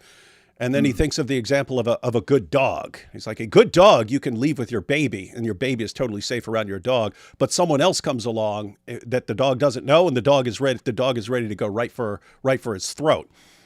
So he concludes that it is possible. It is possible to have this. And I would say, yes, the chivalrous knight is like Christianity reached like the perfect version of this. But in recent decades, I don't know, I'm guessing things are similar in Europe, but over here in the U.S., it's any concept of any man standing up for anything is bad, and men just need to be these dainty little. You just need to be the dainty little weak thing. And then what happens over and over again? You get all these video clips and so on of like a woman is being beaten up on a train or something like this. There'll be 10 guys around. So they're all sitting there doing nothing, and they won't lift a finger anymore because they've been trained their entire lives. You're actually it's bad. It's bad if you're the sort of guy who would jump in to a situation like that and so on. And so, and it's funny because now women are confused. What's going on here? A guy can just beat me, take me, grab my purse, take my daughter, whatever, right in front. And you guys just won't stand up. It's like, that's what guys were trained to be now for the past several decades. And it's either that, or you end up being the kind of thug that would beat a woman up. You know, you're either an uncontrolled thug or you're a total coward. And what we need is the opposite of both. We need men of martial discipline who have it under control and who are guided by a moral and ethical code. And you know, some people might go, oh, but you know, Christ said, "Don't resist evil," you know, but Christ also said, "Love and serve one another," and you can't claim to love someone, your brother and sister, if you're going to let them get raped. You can't claim. No one would believe you if you said, "I love my mother, but I let someone rape her."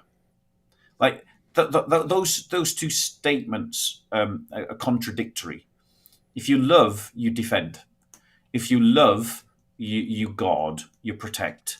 You know, and so as Christians, when Christ says, you know, don't resist evil, he's not talking about don't love. He's teaching this idea of accepting your fate. In the sense of there is evil in the world, and God has permitted that evil, and we should have a kind of spirit that when an evil can't be resisted, as in the sense of it is upon us, it is what God has allowed to happen to us, then we should accept it with a kind of profound humility. In knowing that God is working out his purposes. But when he's talking about loving and serving one another, then that means that when we can prevent an evil, as it talks about in Romans 13's 1-7, it talks about the government being instituted for the prevention of evil and for the keeping of righteousness, then when we can prevent an evil in the service of our brothers and sisters, then we should do so. And as Christians, I think sometimes Christians don't wrestle with these issues enough. You know, and they exegete verses in the scripture poorly in isolation, ignoring other aspects of scripture. You know, when actually often scripture is holding things in tension. And depending on the circumstances, you're either going to push down on one pedal or you're going to push down on the other one. But whichever pedal you push on, it's going to propel you forward in terms of your sanctification or your theosis. Shall I go on to my next point, or do you want to do some super chats? 1 second, we'll do this. Wanted to get down to one real quick. We have Vlad the Impaler here. Yes, that's true. In Islam, your value depends on the size of your zabiba. Yes, they're definitely impressed by a big, giant zabiba. AP, release the zabiba song. What are you waiting on? Wrong, AP. Here you go. Wrong, AP. Say filioque and watch Orthodox and Catholics fight to the death. Infighting is a problem present within all traditions. Anything not gospel isn't worth fighting about, in my opinion. But that's literally what I just said. After pointing out that there is a problem of unity among Protestants, I also did point out that the Orthodox are pretty bad at unity with others. So Yeah, and also the resolution to this is that each church, each member of each denomination, just work on improving their own denomination. There's enough to sort out in your own tradition without you wasting any energy criticizing another tradition. And the whole Filioque thing is, I think, quite easily resolved. Yeah. I mean, there are also greater implications to that, which is why the whole disagreement on the Immaculate Conception and all that came forth, and so on. So there's a lot going on there. I mean, you could totally work these things out, but yeah, you could work these things out. But also, in terms of working them out, what's more important to us in terms of debate, we having word fights or making sure that we don't get checkmate in the Senate, the Parliament, the courts, the police. It's like, get a sense of priorities, people. Some of you just obsess about these things because otherwise you're just not brave enough to get involved in the bigger struggles and the real battles that the church faces. And so you make yourself into a big man by having word fights. That's essentially like a guy going up to another guy and going, That's like, what AP does. Get in a real fight, guys. Well, this is very good. A culture and a civilization. Get it's a grip. very good. It's a very good point, and I think you can have extremely strong disagreements. You can have very strong disagreements on doctrine. You can have very strong disagreements among Christian denominations, among Christian groups and traditions on certain things. You could still, despite that, I don't know why you can't. You could still work all of that out and get together to work together as Christians, despite your heavy disagreements, despite heavily disagreeing on these issues that you consider so crucial and so, a matter of life and death. You could still come together and have some kind of unity. You could still come together and be brothers. I'm not sure why it would be so difficult. One more right after this one. Let's see. Kamini is hiding boy. They hit him in the desert.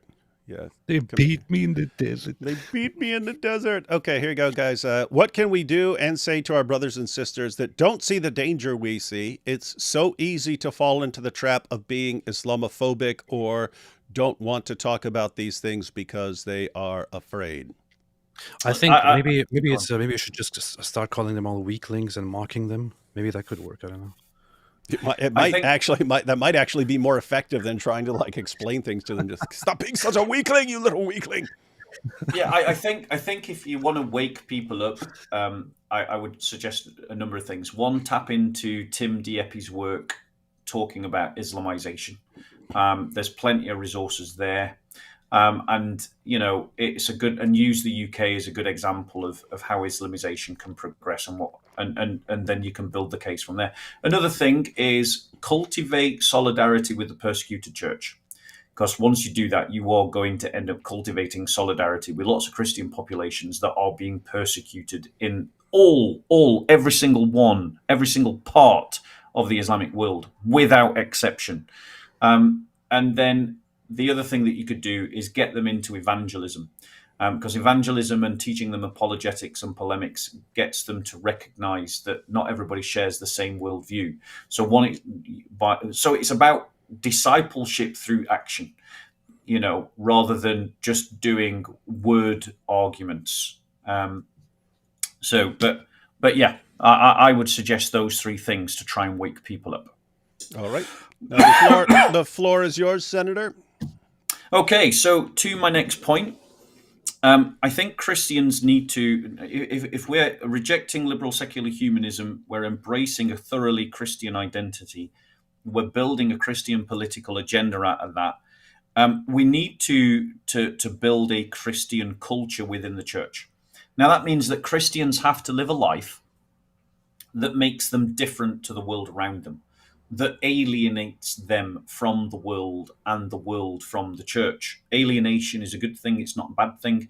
If we emphasize the things that make us different rather than the things that make us the same, it will actually help with evangelization. It will help by reinforcing a Christian identity. And the way that we do that is by celebrating our festivals, not the festivals of the world, living by our values, not the values of the world, and by leaning upon and borrowing from Christian traditions and Christian customs that work for us, and interlacing all of these things into our individual life, into the life of our families, into the life of our congregations, and into the life of our denominations, so that we can propose to the world and to the Muslim community a different identity.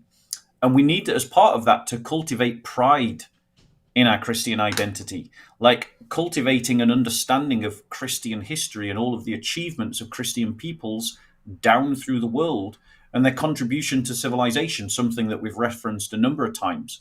You know, every great, rather than saying that such and such is an American or such and such is British or that such and such is Spanish, anyone who we know as a Christian who achieved anything, claim them for the church. Just claim them as Christian, you know, and learn church history and build your pride, your sense of identity and your pride in your Christian culture. It is having that pride in our identity as Christians that is really important. You know, Christ said, the apostle said that you should boast of the cross. Well, that is at the very heart of a Christian culture. And if we're going to boast of anything, let us boast not of how many wars the United Kingdom has won, but let us instead boast of how many nations the church has converted. Let us boast of how many nations the church has transformed for the better. The fact that the church abolished the slave trade and fought against the slave trade and changed the economy of the world. You know, the church cultivated, particularly the Western church, cultivated Western Latin church and Protestant church, cultivated science and advanced science, you know, and let us claim one another's heritage. You know, the fact that modern science grew up in the Latin, West, and Protestant world is something that the Orthodox should be proud of and claim as their heritage as well. And every achievement by the Orthodox, we should claim as our own. You know, I often say to people in my own country, atheists in my own country, that an Ethiopian Orthodox Christian has more claim to St. Paul's than they do. Because what I'm trying to highlight is that the heritage of Christians is that the commonwealth of all Christians everywhere. You know, and that works in the reverse as well. So when Christians screw up, it's something that we should all recognize, like the witch trials, for instance, and that hysteria that erupted in the Latin West. You know, and the Protestant world is something that all Christians can be embarrassed about and say, look, we messed up there. Do you know what I'm saying? And so it's about celebrating our festivals like Easter and Christmas, embodying a Christian culture in terms of fasting and foods that we eat, and pulling up into our lives customs that are Christian.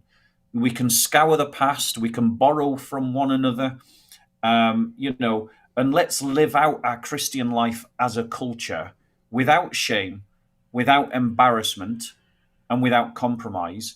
And that will actually not only serve as a bulwark against Islamization, but it will also make a stronger identity for everyone to adopt and enter into, including Muslims themselves.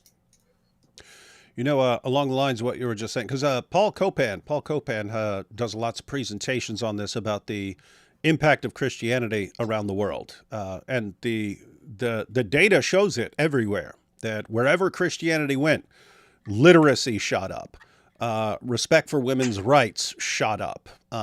Respect for oppressed minorities shot up, and so on. Wherever Christianity spread, good things followed.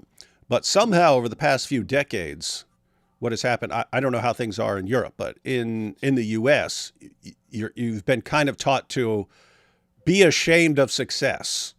if you were somehow successful and so on, that's something to be ashamed of, because the only good thing you can be is an oppressed victim and so on. So if you are actually you did a lot in this world, you need to be ashamed of it. And it's only the poor oppressed people who have anything to speak about. And if you can't speak about that, you need to keep your mouth shut and so on. And so Christians kind of lose sight of the impact that Christianity has had on the world. And then once Christians lose sight of that, as far as just the things you were pointing out, ending slavery, the scientific revolution. I mean, everyone in the scientific revolution was a Christian of one variety or another, Catholic, Protestant, or some even heretical version. The point is they all believed in God and the Bible. And you have these kinds of things, and then people they lose sight of them, they forget them. And then what happens, then you have the new atheists, they come in and say, hey, religion only has a bad impact on the world. And the world would be much better if you got away from it, and everyone just becomes atheist. And then you get your scientific utopia, and then you get millions of people changing and identifying as atheists. And what happens? The entire world goes insane. But anyway, you are correct in terms of that's something I noticed, because I did a debate. This was years ago, but I did a debate at Columbia University, and it was with an atheist, and it was on the moral argument for God's existence. And then afterwards, I was hanging out with, I forget what it was, 7 or 8 atheists afterwards. It was me and 7 or 8 atheists, and we were hanging out afterwards, and they were asking me about why I believed in God, and I was running through various arguments, and then I ran through like my testimony with them, and then I said something, and I said, what do you think about that? And one of the atheists said, I don't care if it's true or not. I just care that it's bad. And that was like a shocking attitude for me. Like, I don't care if Christianity is true. I just care that it's bad. It's bad. Whether it's true or false, it's bad for the world. It is a bad thing for the world. And that was shocking to me, because I was actually thinking, like, wait a minute. I mean, I think Islam is bad for the world. I would still want to know if it's true or not. If Islam were true, I would want to know that. But anyway, so then I went down the line to every atheist who was there. I was like, do you agree with that? And I was shocked. They all agreed with that. They all agreed that religion being bad, Christianity being bad, is completely overshadows whether it's true or not. And so that was like shocking. Anyway, I was at a conference like a month or two later or whatever, and Paul Copan was there, and he's giving his presentation on the impact of Christianity on the world. And I said, you know what? There's this big conference right now, and people are giving arguments for the existence of God. I'm starting to think that the kind of stuff you're pointing out right now about the impact, the actual impact of Christianity on the world, which everyone's forgotten about, is actually more important than the arguments, because we're to the point where people don't care about the arguments because they think Christianity's been nothing but bad for the world, and they don't understand any of the stuff that you're pointing out right now. And I think certainly recapturing our history as Christians is fundamental to our framing our life as Christians as an identity, but then living our life as Christians culturally, by, for instance, living out Christian spiritual disciplines, living out the Christian calendar, celebrating the great festivals of the church, participating in the great fasts of the church. Doing these things communally bears a witness. And if we're truly to have a Christian culture, then that means that we will once again be known as those people that love one another. And fundamentally, if you're going to get a Christian culture, it is that, see those Christians, see how they love one another, which was a frustration of I think it was the apostate Caesar, who wanted to revive paganism at the latter end of the classical period. So as Christians, if we engender a Christian culture and live it out in terms of traditions, of customs, styles of dress, but also fundamentally on Christian ethics and values, and let that permeate every part of our life, it will shine like a light in the darkness. It will be a city on the hill, And so living out our faith as a culture is also going to be speaking to lots of Muslims, because lots of Muslims understand their faith only as a culture. They don't know the Quran, they don't know the Hadiths, they just know Ramadan, they just know certain styles of dress. For them, it's a culture.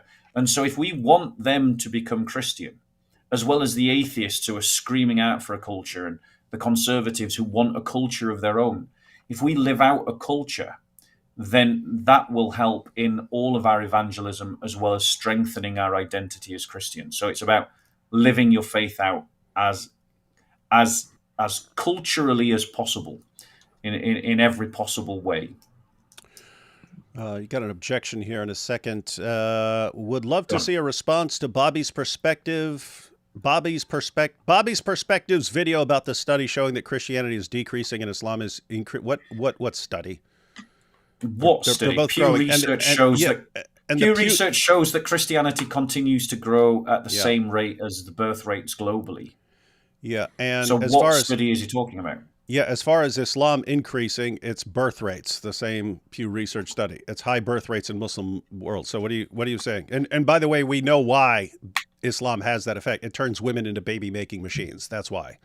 So if you want to argue that a religion turning women into baby making machines and giving them few opportunities and starting them off having children as when they're still young and so on, that means that a religion is true, I'd love to see the evidence.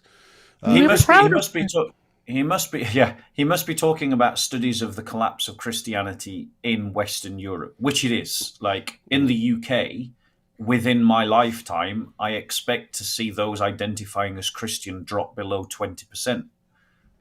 Because the average age of a Christian in the UK is 51. The average age of everybody else is 42. And the average age of a Muslim in the UK is 27. Now, that in itself is a problem, which will be my next point when you're ready to move on. Yep. Says Christians unite and bring back the Crusades. Depends on what you mean. I'm from Southwest. What would you say to churches that don't see concern? Thanks to Bob, AP, and D. Wood. From the Southwest, what would you say to churches? I'm not sure what you mean if here. It was Christians, yeah, go ahead. If it was Christians in the Southwest of America, I would seek to cultivate within them greater solidarity with churches and the Christians in other parts of the world. If it's Christians in the Southwest of England, I would say go and look at Tim Dieppe's work, and you'll see why Islamization is a concern. The guy has done a scholarly, masterful piece talking about Islamization. You had him on your channel to talk about it. But the thing with Tim Dieppe, and I've said this to him in person, is that he doesn't focus enough on the solutions. He highlights the problem brilliantly, but he doesn't really focus enough on the solutions. And I want to fill that space of discussing solutions. And here you have your objection. And I think I'm done reading Snudgewick's comments right now. Just a really nasty attitude and condescending, and then not having really a basis for it. But Snudgewick here says, Jesus drove out the animals being sold for sacrifice. Get your doctrine right, Bobby. Let me just go. Snudgewick. No, Snudgewick needs to read the scripture carefully. Yeah, no, I've got it right here. I've got it right here, Bob. I've got it right here. Here we go. All right. So this is John chapter 2, verse 13. So Snudgewick, this is why I'm not reading your comments anymore. This is, if you wanted to say you're interpreting this in a certain way, then that would be one thing. I agree, you can interpret these things in the way you interpret them, but just to give an interpretation that isn't solid, given what the text actually says, and then to just have this condescending attitude, not interested in it anymore. Anyway, the Passover of the Jews was at hand, and Jesus went up to Jerusalem. In the temple, he found those who were selling oxen and sheep and pigeons and the money changers sitting there. And making a whip of cords, he drove them all out of the temple with the sheep and oxen. Did you catch that? In the temple, he found those, so he's talking about people and animals. In the temple, he found those who were selling oxen and sheep and pigeons and the money changers sitting there, and making a whip of cords, he drove them all out of the temple with the sheep and oxen. And he poured out the coins of the money changers and overturned the tables. And he told those who sold the pigeons, take these things away. Do not make my Father's house a house of trade. So he makes a whip and then drives them all, people and animals, out of the temple. So keep in mind, it doesn't say he's like lashing people in their faces. So you can interpret it as he didn't harm anyone or something like that, or didn't hit anyone with it or something like that.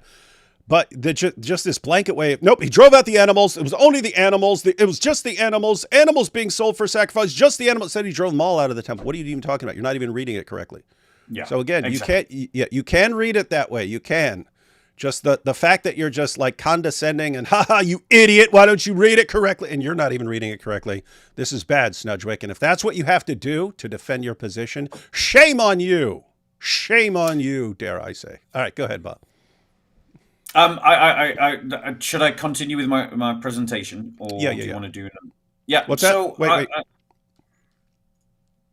Oh, go ahead. Oh, by the way, I do have an appointment that I have to be at in 20 minutes. So we have a couple of what's that? Nothing. Continue. So we have a couple of options. One, how many more points do you have? Because I can tell my wife right now to reschedule it, or I could get up, run to it real quick, and come back. It's only a 5-minute check thing. Or we could do a part 2. Or we could do a part 2. Yeah. So should we do a part 2? That's up to you. And then you can go to your appointment. Okay, that works. Yeah. David is on that devastating note for Snudgewick, God bless. I'll just add in. I'll just chime in on that, because there is this interpretation that Jesus didn't hurt anyone in this passage. I find that hard to believe. The reason why I find that hard to believe is because imagine, these Jewish traders who were desecrating the temple. They believed that they had every right to be there. And what is the Jewish thing to do if someone pushes you? Push back. Push back. So if they thought that they had the right to be there by precedent, and the Jewish attitude is, eye for an eye, blow for blow, tooth for tooth kind of thing. And then Jesus comes along and he tries to drive them all out. I don't think that they just went, oh, yeah, okay, we'll go. I just don't see that happening. I'll just get up and leave. Yeah, I don't he's think saying that leave. happens. He's saying leave. He's saying leave. Let's all leave. Here's this guy. He says leave. Yeah, I just don't think that it's going to happen. And I think that Christians want to read more into granted that the text doesn't say that there was a fight. It just says he drove them out.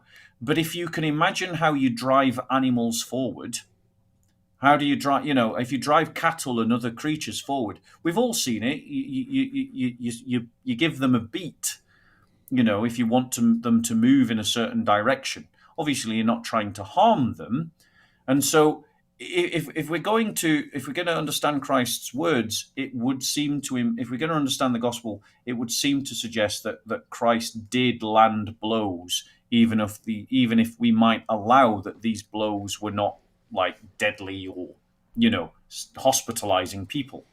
And so I just don't think that people can get away with interpreting that text that there wasn't a fight. And if people want to, then I'd be open to their interpretation. But it's certainly not just the animals. Yeah, sorry, Snudgewick. Yeah, I just got annoyed with Snudgewick. Like every comment was turning into like this condescending insult. Anyway, I got annoyed and just clicked block because I didn't feel like dealing with it anymore. Right. Poor Snudgewick. Snudgewick, write to me and we'll talk.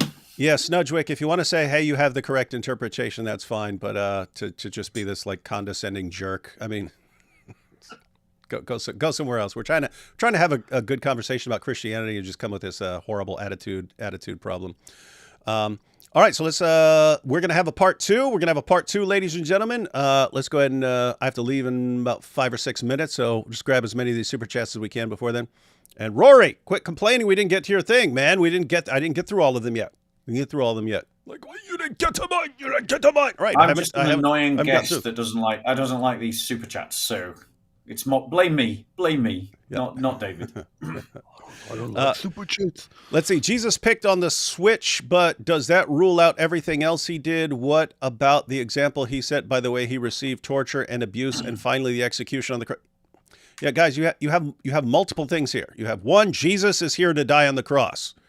That does not tell you that you are never allowed to defend yourself because Jesus willingly accepted that. That does not tell you that everything is like that. That everything in the world is like that. So yeah, don't misapply scripture. Jesus willingly died. Therefore, if someone is brutally murdering my child, I have to just sit there and watch because, Jesus willingly died. Therefore, I should willingly let my child die. That's sort of extremely sloppy reasoning. Exegesis. Yeah. And just to think about, what does love demand? It's not just love of your enemies. It's love of your family. It's love of your brothers and sisters. You've got to have all of these loves. And that's why the tradition develops this understanding of the ordoramus of love, the order of love, which J.D. Vance kind of misused in an interview where he sort of misapplied it. But the order of love requires that if someone is going to, for instance, kill your child, that you because of your love for your child, you defend them from the person going to kill them. And if that means you use force, then you do it. You do it not because you hate the person that's trying to kill your child, but because you love your child. Yeah, and I just have to say, it's weird because people are looking, where did Jesus say you could defend your child from an armed robber? It's like, I don't think that was in question. Like, why would he even be... If that's just taken for granted, like if that's like common sense, if someone's attacking my child, I defend my child, then, he didn't say it. Okay. I don't think it was an issue that would have been disputed. It's also the worst it's the worst understanding of sola scriptura. It's the idea that the Bible is alone and therefore we can only do what the Bible says literally. But the problem with that is it doesn't account for the fact that most of the Bible is stories, it's narrative. And from that narrative emerges doctrines, and from those doctrines emerge values, and from those values are your actions decided. So just sort of isolating one part of the narrative as if somehow that gives you a comprehensive worldview is actually to misunderstand how to handle scripture. Mm-hmm. You got to work from the whole story. Correct. Hello, David, Bob, and AP. Thank you for all the work you're putting in. It's your guys' work and people like Sam, Godlogic, etc. that has brought me back to Christ as the church did push me away. God bless you all. Wonderful. Welcome to the family, bro. Really enriching discussion and teaching. Deus Vult. Deus Vult. I'd be more ecumenical if I weren't so anathema. Protestants tend to recognize other denominations as Christian, whereas Catholics and Orthodox often don't return the favor, even calling me demonic. Well, we'd have to see what they're calling you demonic about because we might, maybe. Well, also, I've met at Speaker's Corner. I just want to point this out. At Speaker's Corner, there is a real ecumenical missionary effort going on at Speaker's Corner. Orthodox, Roman Catholics, and Protestants are all working together to evangelize Muslims at Speaker's Corner. So it can be done. We are doing it. So if we can do it, none of you have an excuse. Indeed, indeed. It can be done, ladies and gentlemen. It can be done. Whatever happened to that skit that was filmed at last year's Seek and Share Truth Conference? We need answers. Yeah. So Thaddeus recorded that and he had the footage, but there was apparently some corruption on his drive. So he sent that out for data recovery. So we'll see how that goes. How does Snudrick interpret Matthew 24, 43 to 44? That is interesting. That's the passage about if someone breaks in. Let's see, but know this, that if the master of the house had known in what part of the night the thief was coming, he would have stayed awake and would not have let his house be broken into. Therefore, you also must be ready, for the Son of Man is coming at an hour you do not expect. So there, Jesus is talking about, hey, you need to be watching for when the Son of Man comes. But he takes as a principle that if you know when a thief is going to break in, then you would stay up and not let the thief break in. So that's a secondary interpretation, but yes. Yeah. So, the point is, how would you be stopping a thief? In other words, he takes it as a principle. Of course, if someone's breaking into your house and you know about it, you would make sure he doesn't break into your house. Well, how are you going to stop him if you were like Snudgewick or something? Well, I would argue this. I would argue it this way. Christ says, love your neighbor as you love yourself, right? Which means that which means that I don't want my house to be broken into. So I want to create a world in which my neighbor's house is not broken into. If I am justified in trying to create a world in which my neighbor's house is not broken into, then I am justified in defending my own house from being broken into, because Christ starts the whole argument from love thy neighbor as you love thyself. Mm-hmm. Bob, I'm moving to the UK soon. What Christians, people, places can I connect with? I only know atheists over there. Love you guys. God bless you all. Get in touch with me. I'll try and connect you. Bob will help you out. Bob's got the answer. If I can. What do we have? Russian church is fake. Patriarch is KGB agent. There you have it, AP. Very rude. Nonsense. Yeah. Very rude and ignorant. Connect those verses in Matthew back to Exodus 22 and 20. Yeah, Exodus passage. Exodus is about a thief and so on. Soft soap Christianity is bad, but isn't there the danger of veering into positive Christianity when Christians focus too much on not being wimpy? So yeah, the concern here, Bob, is, and this is my concern, that as Christians are pushed too far in one direction, they're going to snap out of it, but then go too far in the other direction, and we will subjugate the entire world in the name of Christ. That sort of thing. Yeah, and obviously, you know, it's about making sure that we embody Christ's love, and Christ's love is not about imposing ourselves on others in ways that are not justified. Mm-hmm. You know, and it's also, you know, I think that the real danger for Christians is that they fall into ultranationalism. Or that they double down on classical liberalism, that they snap out of wimpy Christianity, but then put all their chips on liberal secular humanism in the classical Jordan Peterson form, and end up failing because Jordan Peterson's conservative classical liberalism it is not effective to the job. Or the alternative is they fall into an ultra kind of nationalism, like certain kinds of Christianity within Orthodoxy are, and end up serving the idol of a nation state rather than using the nation state to serve Christ. You know, and that's a danger in America as well that I see in America, you know, amongst Protestants. Always have to say something bad about Orthodox. Mm-hmm. I love the Orthodox Church. Yeah. It's brilliant. Conrad says, hey, Bob, just figured out if I press this button, it takes my money. Isn't that cool? That is cool. Word on Box says, I am fangirling Bob from Speaker's Corner is the greatest of all. He's the GOAT. That's true. What does GOAT mean? Why do people keep calling me GOAT? Greatest of all time. Oh, right. It stands for greatest of all time. No. I actually thought people were calling me an animal. No. They're normally put it in all caps if they're talking about greatest of all time. Right. Christian women should reclaim clothing modesty for no reason other than to refocus the word of God by mouth instead of the influence of our bodies. Agreed. Christian modesty is Christian culture. We need a collab between the Where is your Caleb guy and Trump. Where is your Caleb dog, Trump? They're eating the dogs. They're eating the dogs. Rory says, how does Snudgewick explain Matthew 20? Yeah, you brought this up. And the link. We've done that one. Yeah, we checked it out. Yeah. I think that's when Rory thought I was skipping his super chats when I wasn't. I just hadn't gotten them yet. Sounds like Christians can learn from Israelis, but an alarming number of Christians seem to struggle with seeing Jews as humans too. Mm-hmm. Yeah, there is this emergent, and it's connected to the rise of nationalism, but there is this emergent nationalism, anti-Semitism, emergent property within certain Christian circles.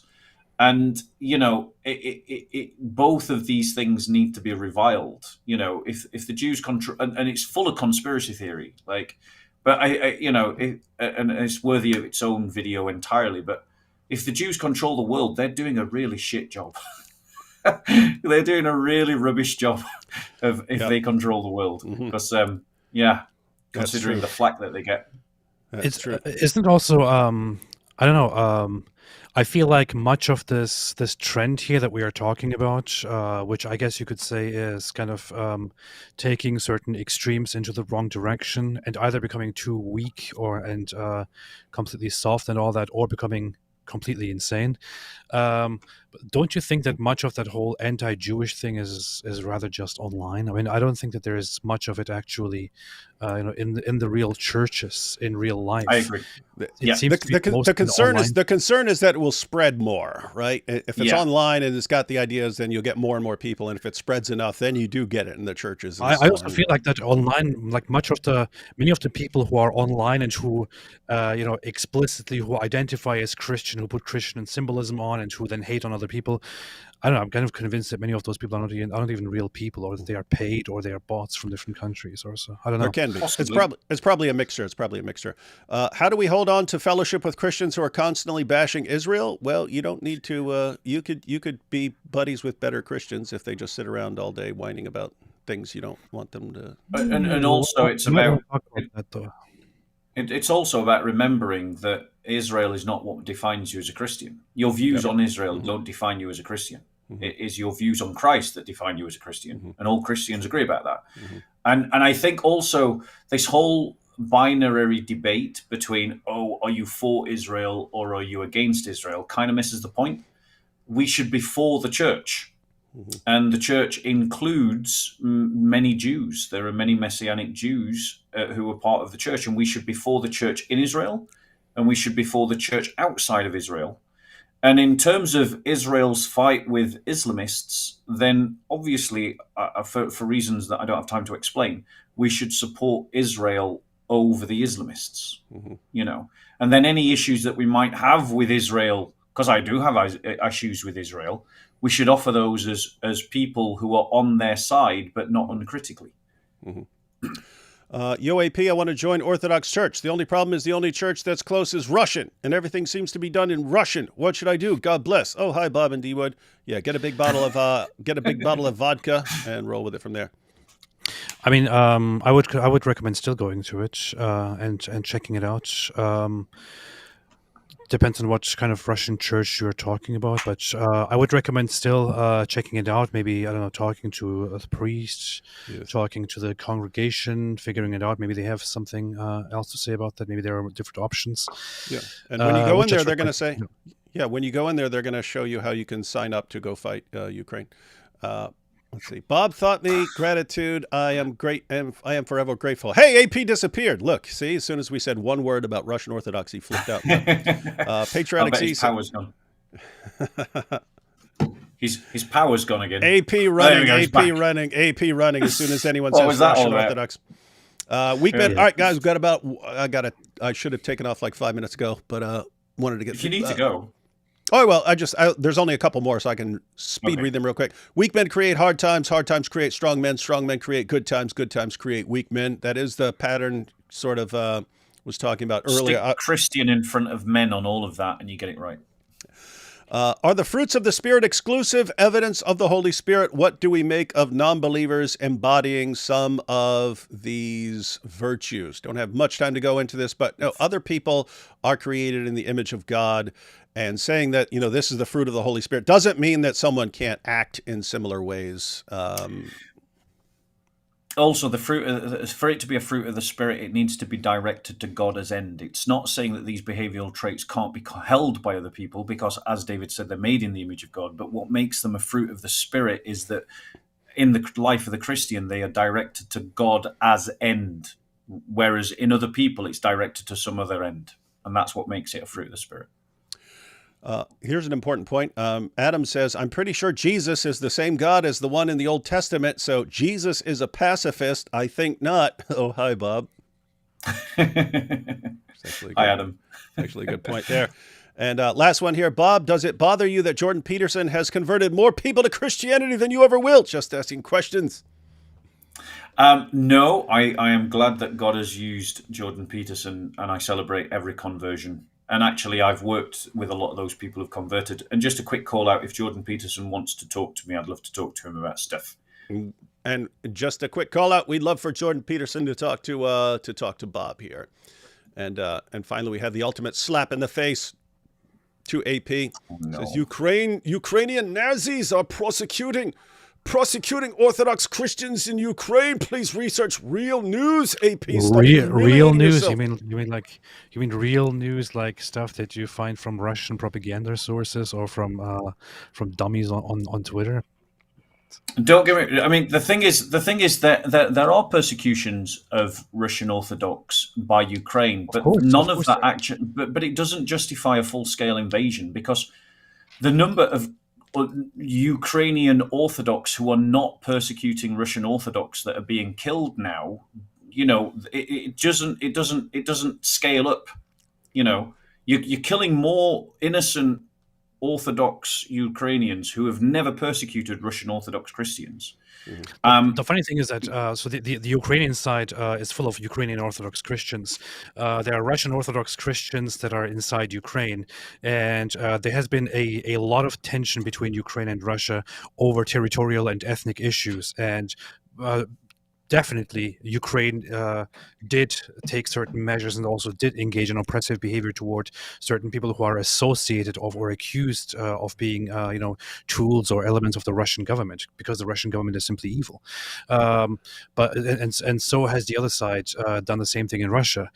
This doesn't mean that there are Ukrainian Nazis oppressing Orthodox Christians. This is not about Christianity in this conflict. It is about the conflict between these two national or ethnic groups. And the failure of the Russian state to create a sphere of influence that anyone wanted to belong to. If the Kremlin had spent more time tackling corruption inside the Russian Federation and building a Russia that worked, you might have found that Poland and Ukraine wanted to be more aligned to Russia than to the West. But nobody wants to be under the influence of Russia. Nobody wants it. Nobody likes it. And so you heard it here, folks. I have to go out because I'm supposed to be at an appointment right now. But Russia poisons everything, and AP says the Orthodox Church is too weak to stop it. So I'm pretty sure that was a misquote. Daif. All right, guys. Yeah. Sorry, everyone. I have to cut this short, but I do have an appointment I have to get to. And so we'll do part 2 another time. We're gonna have a part 2 whenever Bob wants to join us again, probably sometime next week or something like that if he's free. And we will catch you all then. Catch everyone later.